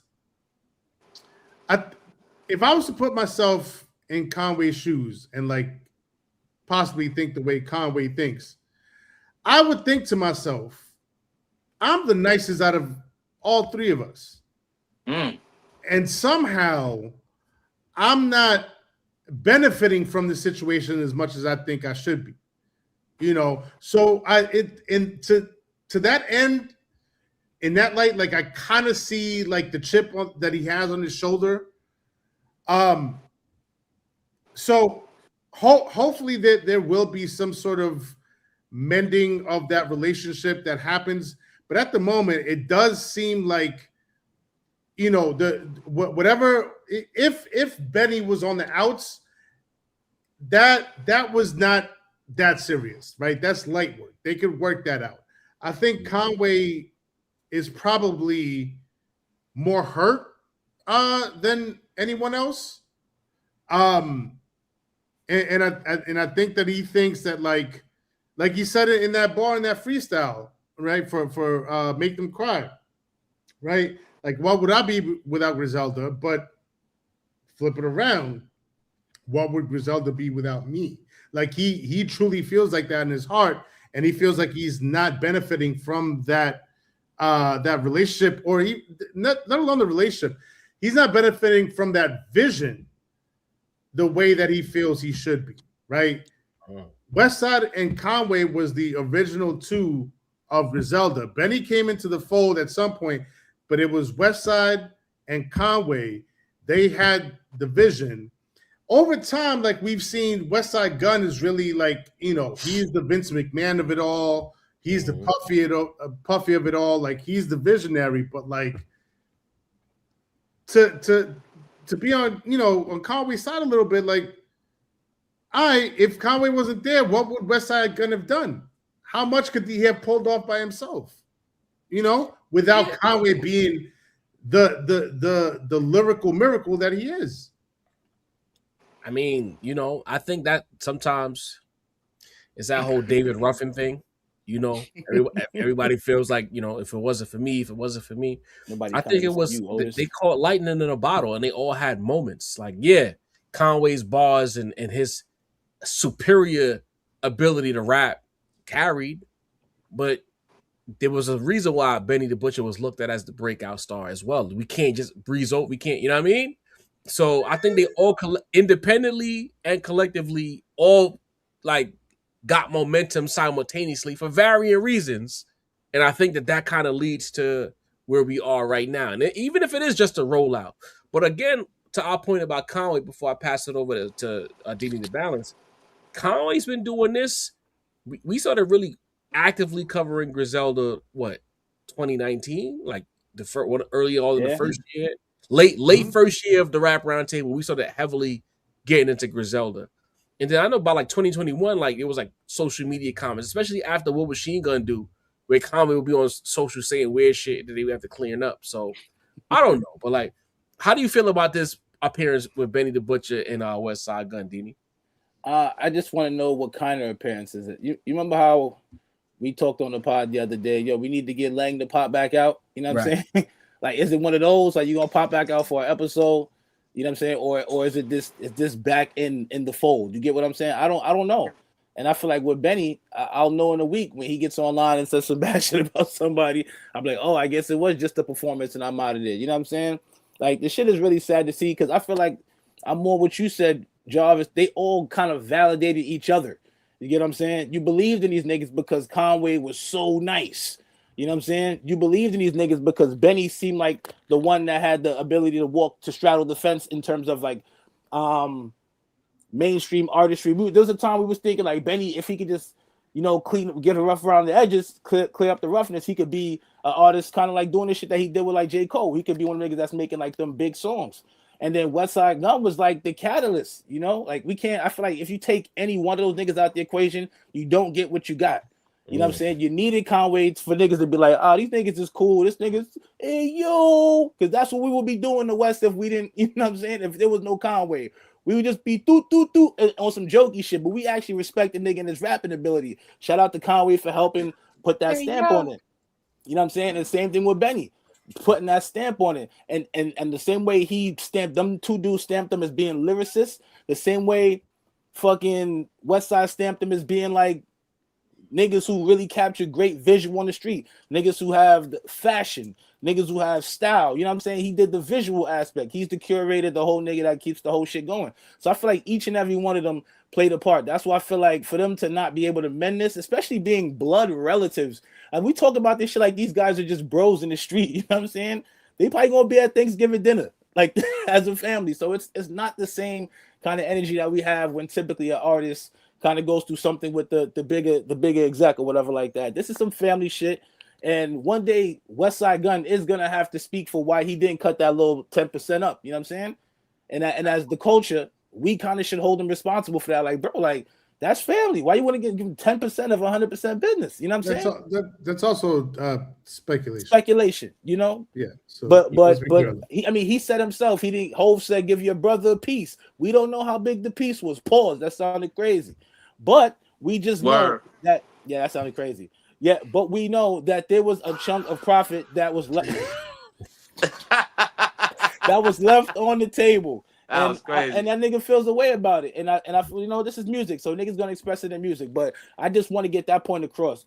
Nobody was bigger than the group, bro. Everybody, the three of those niggas really made this shit, you know? Like through West was always bigger than the program, bro. When I say bigger than I mean, but I believed in West through believing in Conway and Benny. And then I believed in them, like they could be actual like stars between the star power of West Side. I feel like they all kind of like Captain America, heart, water, you know what I'm saying? Like Earth, wind, like I felt like that. Captain Planet. Like, you know what I'm saying? Captain Planet. It felt like everybody with Captain my powers Coke, combined. maybe. Yeah, I did that. but with their powers combined, that's what it felt like. It felt like they were the sum of their parts, and it just felt right. And I feel like as hip hop, as a New York tandem, they need to fix that shit because we shouldn't be even talking about these niggas like that, especially being New York artists. The way the town's going right now, sit down, we watch the Knicks game and hash all that shit out because they're really the niggas who were the building blocks of New York rap for the last 6-8 years. You know, So shout out to them boys, man. Get that shit fixed. I hate to see shit like that. Talk to me, Mesito. What do you think about this whole Benny appearance with West Side, trying to show that it's a united front still? Within the context of this entire situation, it means absolutely nothing. Zero. Like, it means nothing. If it actually probably did the opposite of what they were trying to do. This, more than anything, proves to me that with Conway, what we seemingly, believe about where Conway is amongst the Griselda collective, this Benny show did exactly that, right? I don't think it proved anyone wrong. I don't think it made anything look better. It made it look worse. Listen, I'm going to psychoanalyze a little bit here, okay? I'm going to recklessly speculate, okay? That means to all you Buffalo niggas in our comments, no, we don't know them like you know them, guys. We're just talking as fans, okay? I get it. They lived up the block from you. I get it, okay? We're just podcasting, all right? So let me recklessly speculate for a second. From an observer's point of view, Benny never quite held the same feelings about this entire situation as West. If you watch interviews where all of them speak independently, Benny always seemed very humble and appreciative that he was even kind of in this spot, right? He always gave kudos to West and Conway as the people who sparked this movement, and that he was able to seemingly come out of jail and walk into a good situation. You know what I mean? An already semi-built situation.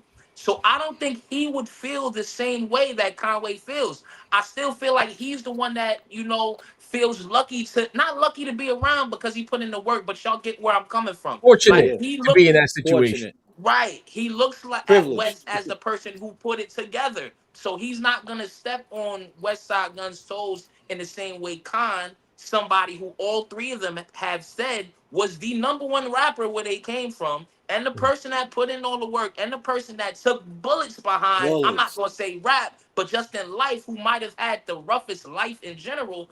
Khan is going to feel different than Benny. So some proof of Benny not being mad at West is not like proof to me that what Khan says is wrong, or what Khan or that West is all the way right in this situation. like Jay-Z and Beans went through it, did we feel like, oh, he up there with Bleak, so they must be good, everybody good? You know what I'm saying? Like, Facts. you know what I'm saying? Like, Facts. if 50 and Banks are beefing, and then 50 gets with Tony Ayo, that don't mean him and Banks is good. You know what I'm saying? It's a group, but it's the relationships are all independent. You feel what I'm saying? So I think this was more knowing West Side. You know, West Side is a heel. We know this. The best heel in the game, by the way. Greatest. Um, I feel like this was as much of a troll as anything. As a fuck this, what y'all talking about. Fuck this entire situation. Look what I got. I got Benny, and I believe it was Shorty that rap with them that we ain't heard from in a while. The lady rapper on Griselda. She was there as well. I forgot her name. I'm It's sorry, guys. She kicking me hasn't right dropped in now. a while. Yeah. But so nah, this did nothing to quell Armani the Armani rumors. Caesar. Armani Armani Caesar. Caesar. Caesar. Armani Caesar popped Shout out out to too. Armani. And so thank you, Sin. So nah, this doesn't nothing to quell the rumors. This does nothing to prove that Conway is bugging. It does nothing like that. It was just a show, and we know West Side is a wrestler, bro. He gonna put on a show. That's a fact. I think I don't know. I'm willing to be wrong. You know, I don't live and die with being right. I think that they're trying to frame this as it's a work, but it's very much a shoot. You know what I mean? To use a wrestling terminology. Like, I think West Side is because I don't think West Side or Benny benefit in any way from any kind of Griselda static or like because no one was looking for this. It just popped up on our timeline a couple Yeah. Mondays ago. You know what I'm saying? Wasn't nobody loosely saying, "What's up with Griselda? Are they falling apart?" No one was talking about that shit. The here go Conway stirring the pot. So I think that West Side is framing it as a work because that's not as bad for business. We know he gonna gear up and drop another project. Benny don't stop working. Benny don't need to be dealing with this type or answering questions in relation to Benny would rather talk about the boroughs and how they don't support Griselda or they didn't support Griselda than answer questions about Conway the Machine. So I think that they're trying to frame it as a work because of their history of playing internet games, thinking maybe that'll be believable. But when you pull Benny on stage and there's no Conway, I think that their best efforts still look crazy. You know, so but again, it could all be working. I could be wrong, but me just looking from a overhead perspective, it's like they're trying to give perception of work and get the nonsense out of the ether because they don't need that kind of conversation. They don't need Maul talking about 5% each for Benny and Conway. That Conway bar about how he thinks that Conway might view him and shit with Hove and that whole meeting. That's a bad look for West. West don't got smut on his name like that. And that bar puts smut on his name that he has to clarify. Whether he chooses to or not is separate, but now it's there. And we know with the internet, no matter how much facts you provide to the contrary, once it gets on the internet, people gonna believe what they want to believe anyway. But I just seen it with Carmelo Anthony and the Jeremy Lin thing. Mad people in Melo comments saying, "Oh, Melo capping and this and that," because they believe that Jeremy Lin is this great guy and Melo was the guy. You know what I mean? And Melo ain't give him a fair shake. It's the same thing. I use Melo as an example because Westside is the face of Griselda. He is the boss of Griselda. So if someone who's basically an employee, if you will, of Griselda says that he wasn't trying to like cut us in on some bullshit, the internet's gonna eat it up. So now we gotta play defense to get in front of that. But what I say is Benny the Butcher and Westside Gun was a Hall and Nash. That was Conway and Westside. That Hall and Nash thing is real. Hall and Nash was the precursor to the NWO. Without Hall and Nash, it's no Hollywood. Yeah. You know what I mean? People forget that piece. That Hall and Nash. When niggas call themselves Hall and Nash, that means they are locked in, bro. Facts. And it was Hall and Nash before it was Benny. So right. And there was two of them shits. Two. So again, I could be wrong. I want to make sure I keep prefacing my statements. I'm saying I could be wrong, but I do know that if it's Hall and Nash, then Conway's looking around like Westside is the brains of the operation, but my talent carried. I need to be a boss too, or figured in somehow on the executive side, or viewed as somehow on the executive side or the boss side. And we never look at him that way. It's Westside. He's the curator. He's the executive producer. He's the artistic engine behind Griselda. There, in fact, he is Griselda. You think West Side Gun and Griselda, they go together. So, all of that being said, I would feel away too if I was Conway. If I was there, I went and I picked up the bags of soil and I planted the soil with you. I watered the soil with you. But you telling me I'm just a worker now? I'm just saying. I could be wrong. But I'm just saying, on a human level, I can understand why he might feel away because he's never been viewed as an equal in Griselda. Son, you had something to say. Yeah, I mean, to that end, and I'm going to play a little bit of devil's advocate now because that's kind of along the lines of what I was saying earlier. But then when you do look at the history, and somebody made this point in the chat, it's like West Side Gun has a Pray for Paris. Benny has a Tana Talk 3. Like, what's the definitive Conway the Machine now? Yeah. And Pete, It'll be the joint that just dropped. The last joint he just dropped. But that's too late in the main game. one. Yeah. Pete Griselda, he didn't have a tape that was up there. Right. The shit we had, the crown and the letters was fire too. I think it was called Jesus or Crisis or something, but that shit was fire too. That might have been the one I was named after. He had some joints, but I mean, generally speaking, they don't look at a Conway album as a definitive Griselda album. Dig it. And so on the flip side of the argument, the way that the fans see Conway, like incredible talent, but like can he create a vision? Can he put together a vision and execute it? Can he put the pieces together? The same way that the fans might see him might be the same way Westside and Benny see him. Interesting. Like you got all the talent in the world, but can you put the pieces together? And what's interesting is right now, and I was just thinking this I think I might have put it in the chat. This is the most present I've ever seen Conway on social media, doing freestyles, creating videos, posting them on Instagram. Yeah. Like he is really active right now. This is the most active I've ever seen Conway the Machine on an Instagram social media level. I think right now is a moment where, maybe the Griselda thing is sour.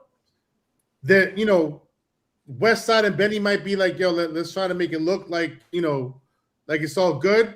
But Conway's like, it's not all good. I'm out here dolo. I'm a do my own thing. I'm gonna create my own lane. I'm gonna put out my own visuals. I'm gonna do my own freestyles. I'm gonna talk my shit, and I'm gonna do my thing. Like, we'll see where it goes. But Conway might be on the precipice of like really creating his own movement right now. And again, we could be wrong. And we hope that this leads to what Machine Gun 2 or whatever the next Griselda album is going to be, and you need to build some momentum. Because just like in pro wrestling, the faction breaks up, and then what bigger moment than when they get back together and the one guy comes running down just still cheer, will he hit Westside? Will he hit Benny? Oh my God. Podcasters who are speculating about their breakup. So maybe that's what we're building to. I hope that's the case. But again, the writing on the wall says otherwise. Sticking in the upstate region before we get out of here, we got to talk about this 38 Special album real quick. Sincere mentioned it last week in passing, but we got to give some bars to before we get up out of here. 8 shots, 38 Spesh, back in full gear, if you ask me. You know what I mean? Since the rap side, you go first. What do you, considering you listen before all of us? What were your takeaways from this project? 8 shots is 12 shots, man. 12 shots of heat. It's 12 tracks on this shit. And it's all heat, like beginning to end. Honestly, like this is one of my favorite projects that's come out so far this year. We halfway through the year. You got the intro, which was dope, but the moment Mainline hits as the second joint featuring Method Man. Look, shouts to whoever the producer of this track was. I probably should have looked it up ahead of time. Let me see if I can find it out now. No, never mind. But whoever produced this track, crazy. Even Method Man had to have a bar in his verse about the person that produces Tricky Trips. You heard? Thank you, Dan. Tricky Trips. Tricky Trips. That's the Shout out to producer's Tricky Trips. name. Yeah. This beat is phenomenal. Fire. 38 Spesh and Method Man go back to back, crazy on this. You know what I mean? You have Mental Health with 38 Spesh and Shea Noir, Buffalo, connection there. Again, I'm a big advocate of not feeling like certain subjects are too taboo in rap, meaning like within ourselves, within our community, talking about mental health shit, talking about like, how to keep yourself right mentally, how to not let, too many things get you down, how to persevere through everything. I love this. I love this record. Shea Noir comes off. The 38 Spesh Ransom. I mean, come on, man.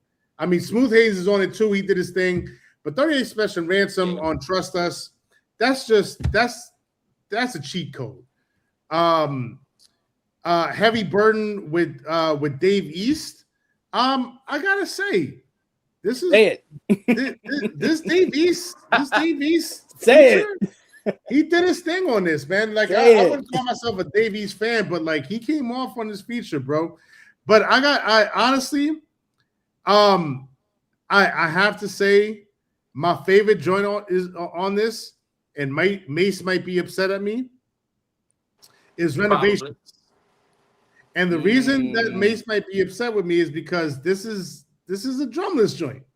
Renovations go so crazy, bro. Like when you get a dope sample and it's so good. The loop is so good where you don't gotta add no drums to it. And then a rapper of the caliber of a 38 Spesh just dumbs out on it. That's the perfectionist chef's kiss. You know what I mean?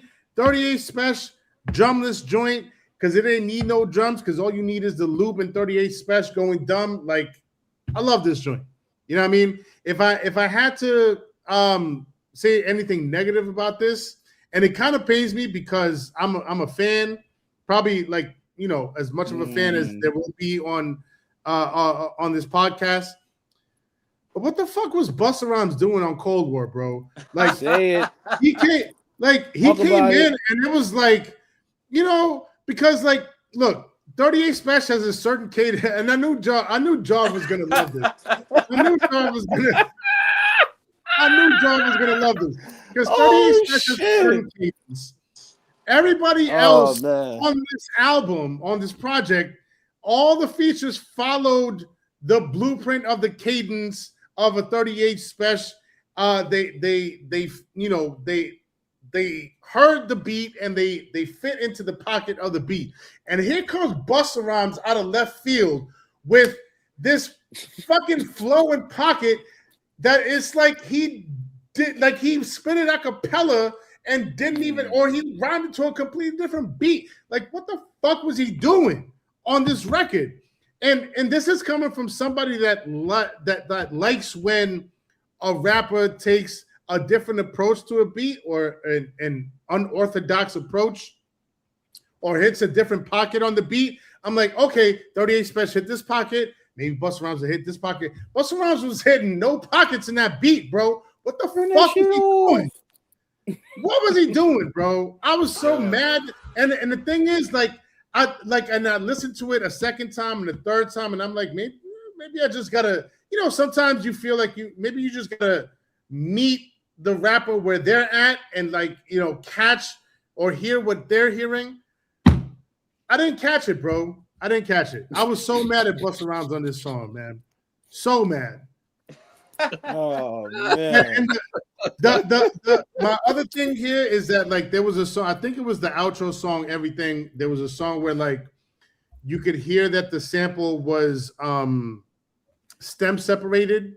It's the AI stem separation shit. Yeah. You could clearly hear it in the beat. That ticked me off. But otherwise, this is a dope ass project, man. I'm gonna be spinning this for a while. All right, fair play. Dini the Balance, your thoughts, man? I concur. I might want to say some of 38's best rapping since maybe this shit with Ransom.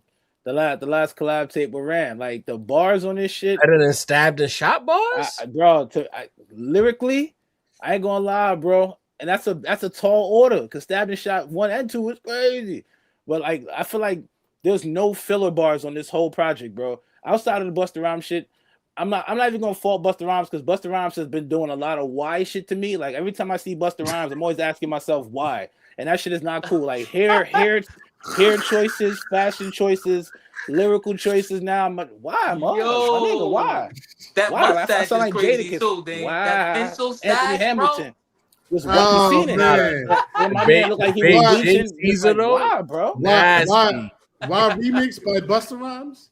Why? Part Yeah, with Anthony Hamilton and Kiss. Like, grown why, ass bro? man with the Beijing Caesar, knowing you sweat like nobody else is crazy, insane, bro. crazy. Busta be fat on Monday, skinny on Tuesday. I just be a lot of why with Bust, man. Shout out to Bust. I love him. That's the homie.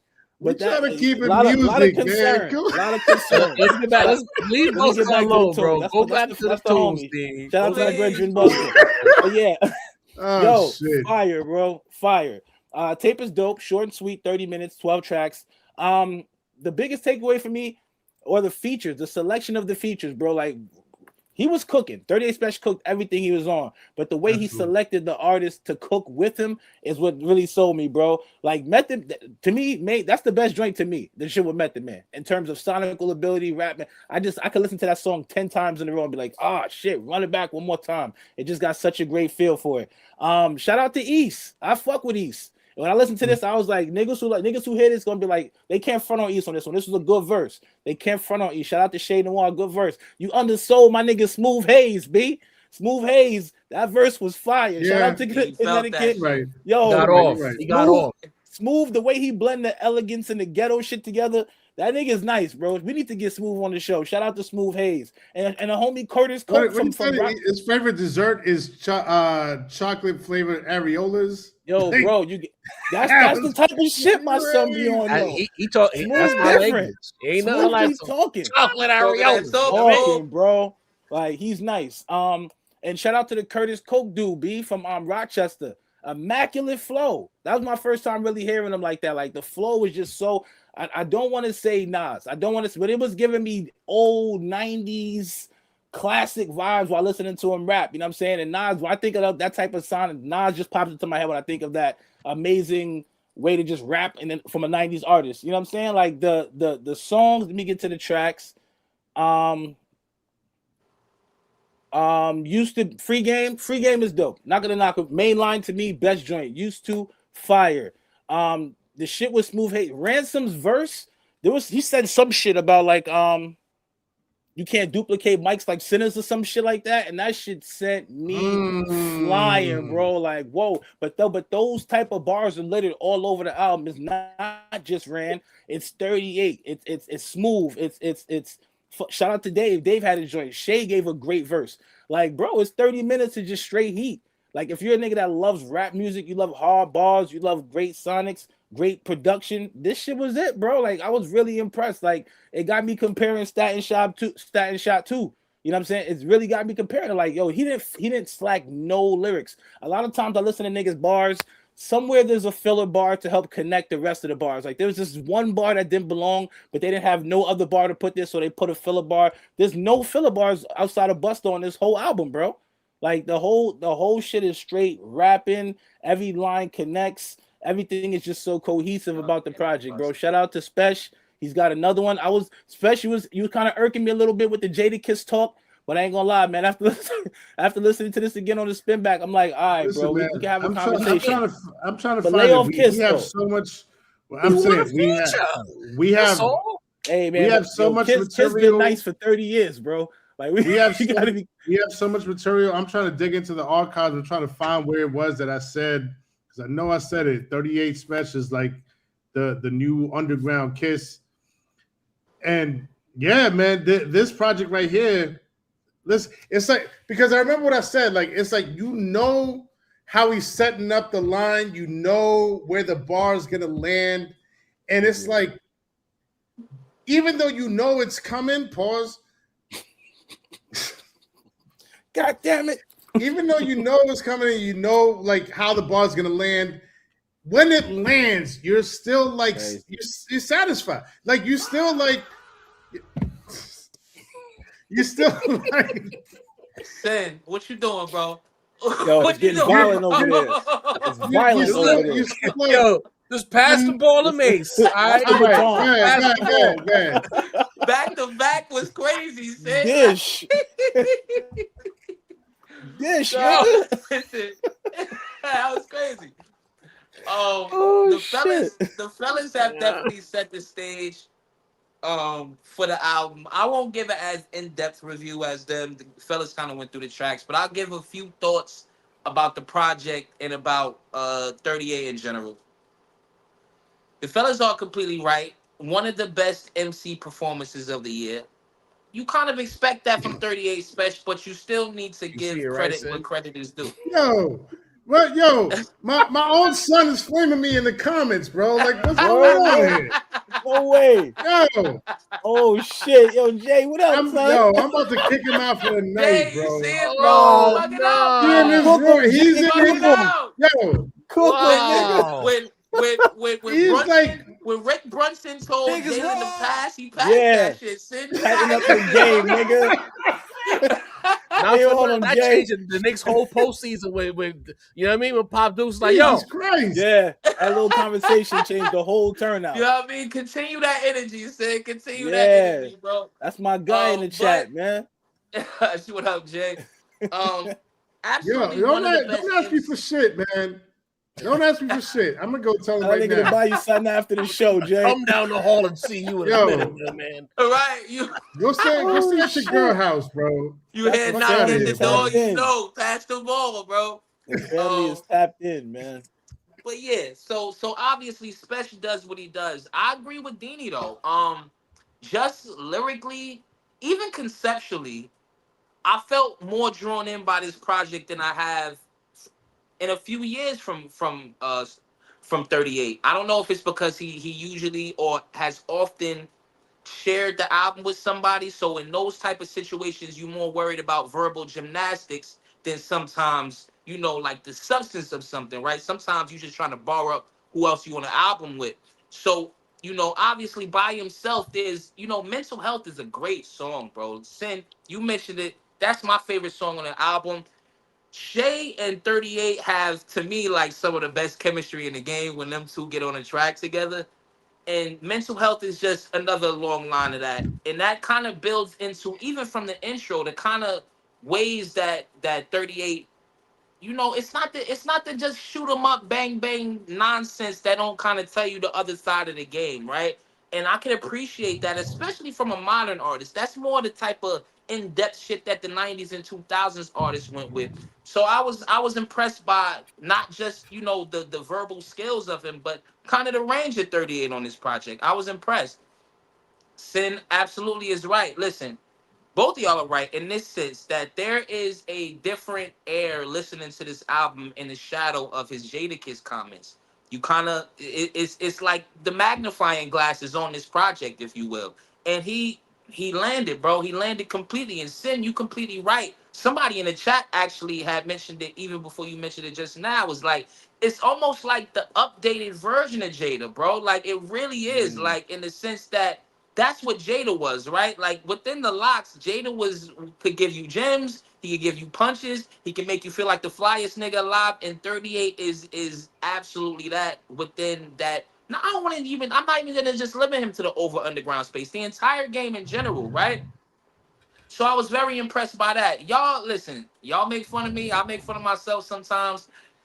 You know, I don't know if I'm ever, let me not say if I'm going ever, but the production could have used a little more bells and whistles in my point of view. But you gotta, you know, 38 Spesh is not necessarily listening or making albums with a person that has my ears in, you know what I mean? He's not thinking about somebody who listens to music like how I listen to music, as he shouldn't. He built the empire on what he built it on.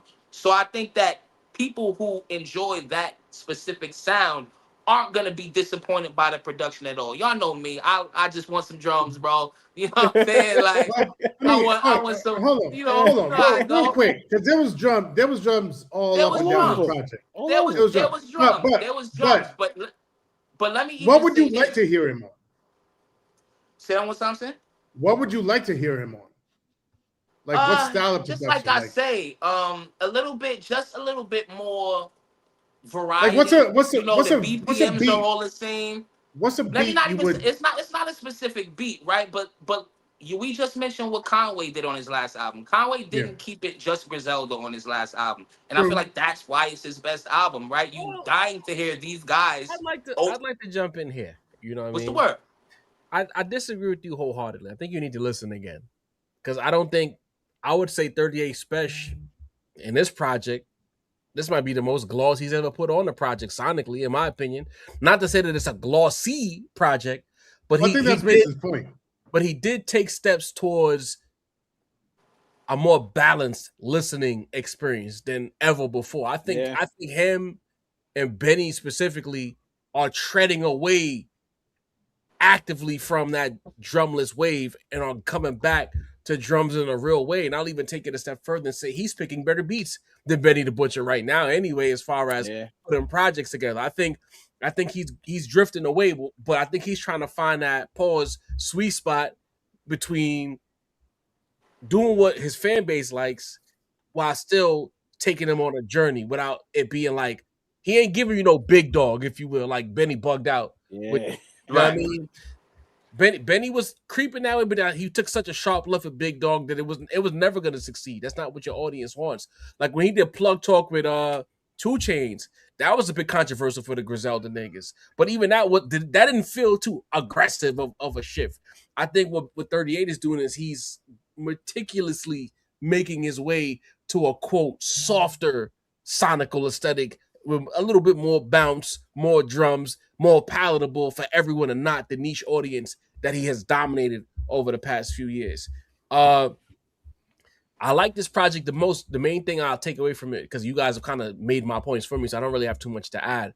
But Idle Gray, you know what I mean? Like, if you don't like 38, bro, you don't like him, but like that nigga doing well. Like the thing is, you know what's funny? Just a quick tangent, not to make it about money.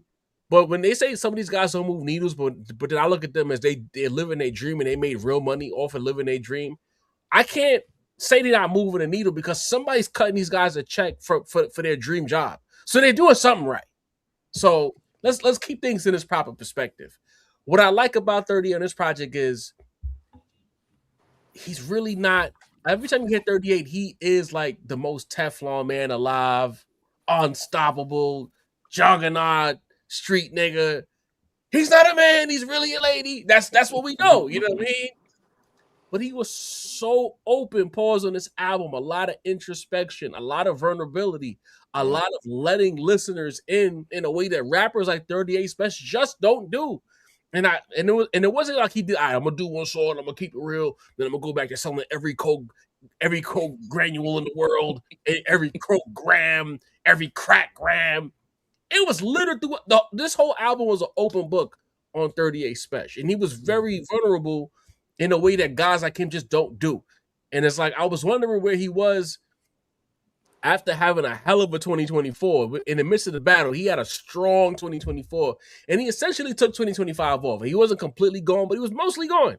So for him to come back outside with this, and it's clear that he's trying to chase art and not Superman bars.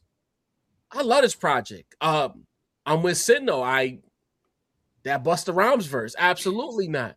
But you know what? The Busta Rhymes verse didn't piss me off as much as the Dave East verse pissed me off. Because I listened to Heavy Burden. And again, the bars are there, but it's his voice. It sounds like Dave East went from using his voice, that deep voice, as a weapon to where it's like he's trying to soften his deep voice. And it sounds like he's holding his nose while he raps. And I just can't, it just takes me out of it. He's not whack, but he's not for me. It sounds like he's rapping like this with a really deep voice. I can't do it. I don't know what happened is. If you listen to Dave East on the SP album and Dave East recently, his octave is totally different now. I don't know what the fuck happened. You know what I mean? So, not a fan of that verse. Remove those 2 features from there. Curtis Coke, Smooth Haynes, Pain. But for me, Used to, Be the Best, Mental Health. I love, because I love linear things, forgive me. I love that the interlude for the album is right in the middle, track 7 of a 12-track album. That means something to niggas like me. Leave me alone. I'm not autistic or anything like that. But I just like breaking things in half artistically. Because it was clear that was supposed to be a break. Because once he came out of that break, the beat selection changed. The vibe of the album changed. It was clearly like a side A and a side B kind of vibe to the listening experience. So I love that. Love the lyrics. I love what he's doing. And if this is the route he's taking where he's going to be more earnest, a tough guy like him, a real street experience and a very unique delivery, becoming earnest. I'm not saying he's going to be the next DMX, but he can occupy a lane that's been left open by DMX, but there's a tough guy who's willing to be, quote, soft and open to his listeners in a way that will allow listeners to connect more. And I think that's what he did with this project. And I'm excited to see what else he does. If he's dropping right now, if he's back outside, we might get more 38 later this year. That's just usually how the upstate movement does. If they drop early in the year, they usually spin back for winter or fall or winter time. So I'm fully excited for whatever he has coming up next. Really good project. It's not as good as Conway's project that I was bloviating about for the last few months, but it's right there. You know what I mean? If one is like a 10, I'm not saying it's a 10 out of 10, but on a scale of one is like a 10, not like 30 albums like an 8.5. You know what I mean? We eating good as rap fans. Classic. Yeah. Potential classic shit, man. We're eating good. When you start debating about how good features are and you're not saying this song is whack or that song is whack, you know what I mean? I think you're doing the right thing. If we nitpick about features and like what the beats sound like, you've done a hell of a job with a project. So I'm pleased. I got no qualms. I want more of this. Now, if Stove could just give us this album, we would be set for the summer. You know what I'm saying? Yo, Dean, why are you doubling up? I hear that actually. Yeah. Not you good anymore. now? It's going now. Now. Yeah. Who would we want to hear 38 Spesh with? I'm saying, out the gate, I'm saying Alchemist. I don't think we've heard 38 Spesh. You don't need to do that. I don't know, man. That's a good question. Maybe since the rap snob, you know, maybe that'll make sense. Yeah. Some Alchemist. You mean production wise? Yeah, that's what I'm saying. Some alcohol work. Harry Fraud. Harry Fraud. I know that's my guy. Craven. I kind of heard it already. Yeah. Think about it. All the work Ransom has done with Craven. Yeah. All right. Maybe something to think about for another day. Yeah. That's not what. Let's not become bad podcasters at the end of the stream. Let's get to these super chats and get the hell up out of here. 2 hours. Yeah. Who would have thought? I didn't think we had 2 hours in this tonight. Pause. You know what I mean? Definitely not. Jermaine L. Johnson with a super chat says the Knicks won their last NBA championship on May 10th, 1973. The back-to-school jam on Sedgwick Avenue happened on August 11, 1973. Wow. So the Knicks' last chip was literally before hip-hop was even born. I'm telling you, the Knicks wow. You don't really about to use the vibe. Fashion. We never lost fashion, but like fashion, rap, basketball, we up again. Y'all gotta deal with us. You know what I mean? I agree with that, man. Jermaine L. Johnson says now Hov gotta add Empire York State of Mind. Okay, New York State of Mind to the Yankees. It was always gonna be the Knicks New York State to Yankee Stadium. Get ready. You know what I mean? Sorry, the Yankee had more famous than the Yankee can, bro. Like, what we doing? Larez Pape says YG album might have a Kendrick feature. That wouldn't surprise me. YG needs it. Facts. Mr. D Pause says Jay has to work. He owes Live Nation performances. Oh man, you guys! What? The ins and outs, right, of the game. No, just block him off the strength of that, bro. Dead ass. He got the Drake. I guess Jay got the Drake deal. I guess. Yeah, this billionaire has to work to fulfill his contract. Holy shit! You know what I mean? My thousandaire self would love to be in his situation. What are we doing here? Let's keep the main thing the main thing. TB in the building. What's good, TB? Hey, Faves, no matter what they're going through, Griselda built a legacy through hard work, talent, and staying true to their sound. Challenges come and go, but the impact on hip-hop will always be respected. Shout out Griselda. Shout out TB. TB, salute. TB spins the block one more again, says, Jaw, Listen, after all them refund checks, my wallet needed counseling, but I got myself together and came back to give y'all some more money. Don't spend it all in one place. Which is going to be We spent on appreciate you. and other bills that we incur for the podcast, and probably some merch designs and shit like that. TB again says, "This is the kind of rap talk I like. No police reports, no social media wars, just two elite lyricists making fans debate bars. Shout out those kings. TB gets it. TB gets it. TB understands." Shout out to everyone else who gets it. You know what I mean? This is what it's all about. Rap Roundtable. You know what I mean? Hit the like button, hit the subscribe option, hit the notification bell. Yes, sir. We need a balance. Get us up out of here, man. You already know what it is. Whether you're watching live or you're catching us on the spin back, hit the like button, subscribe, share, tell a friend to tell a friend. We do it for y'all. We love y'all. New York is up. The parade is on Thursday. If you're in the town, turn up, be safe, enjoy yourself. Everybody else, just appreciate the love. We love everybody.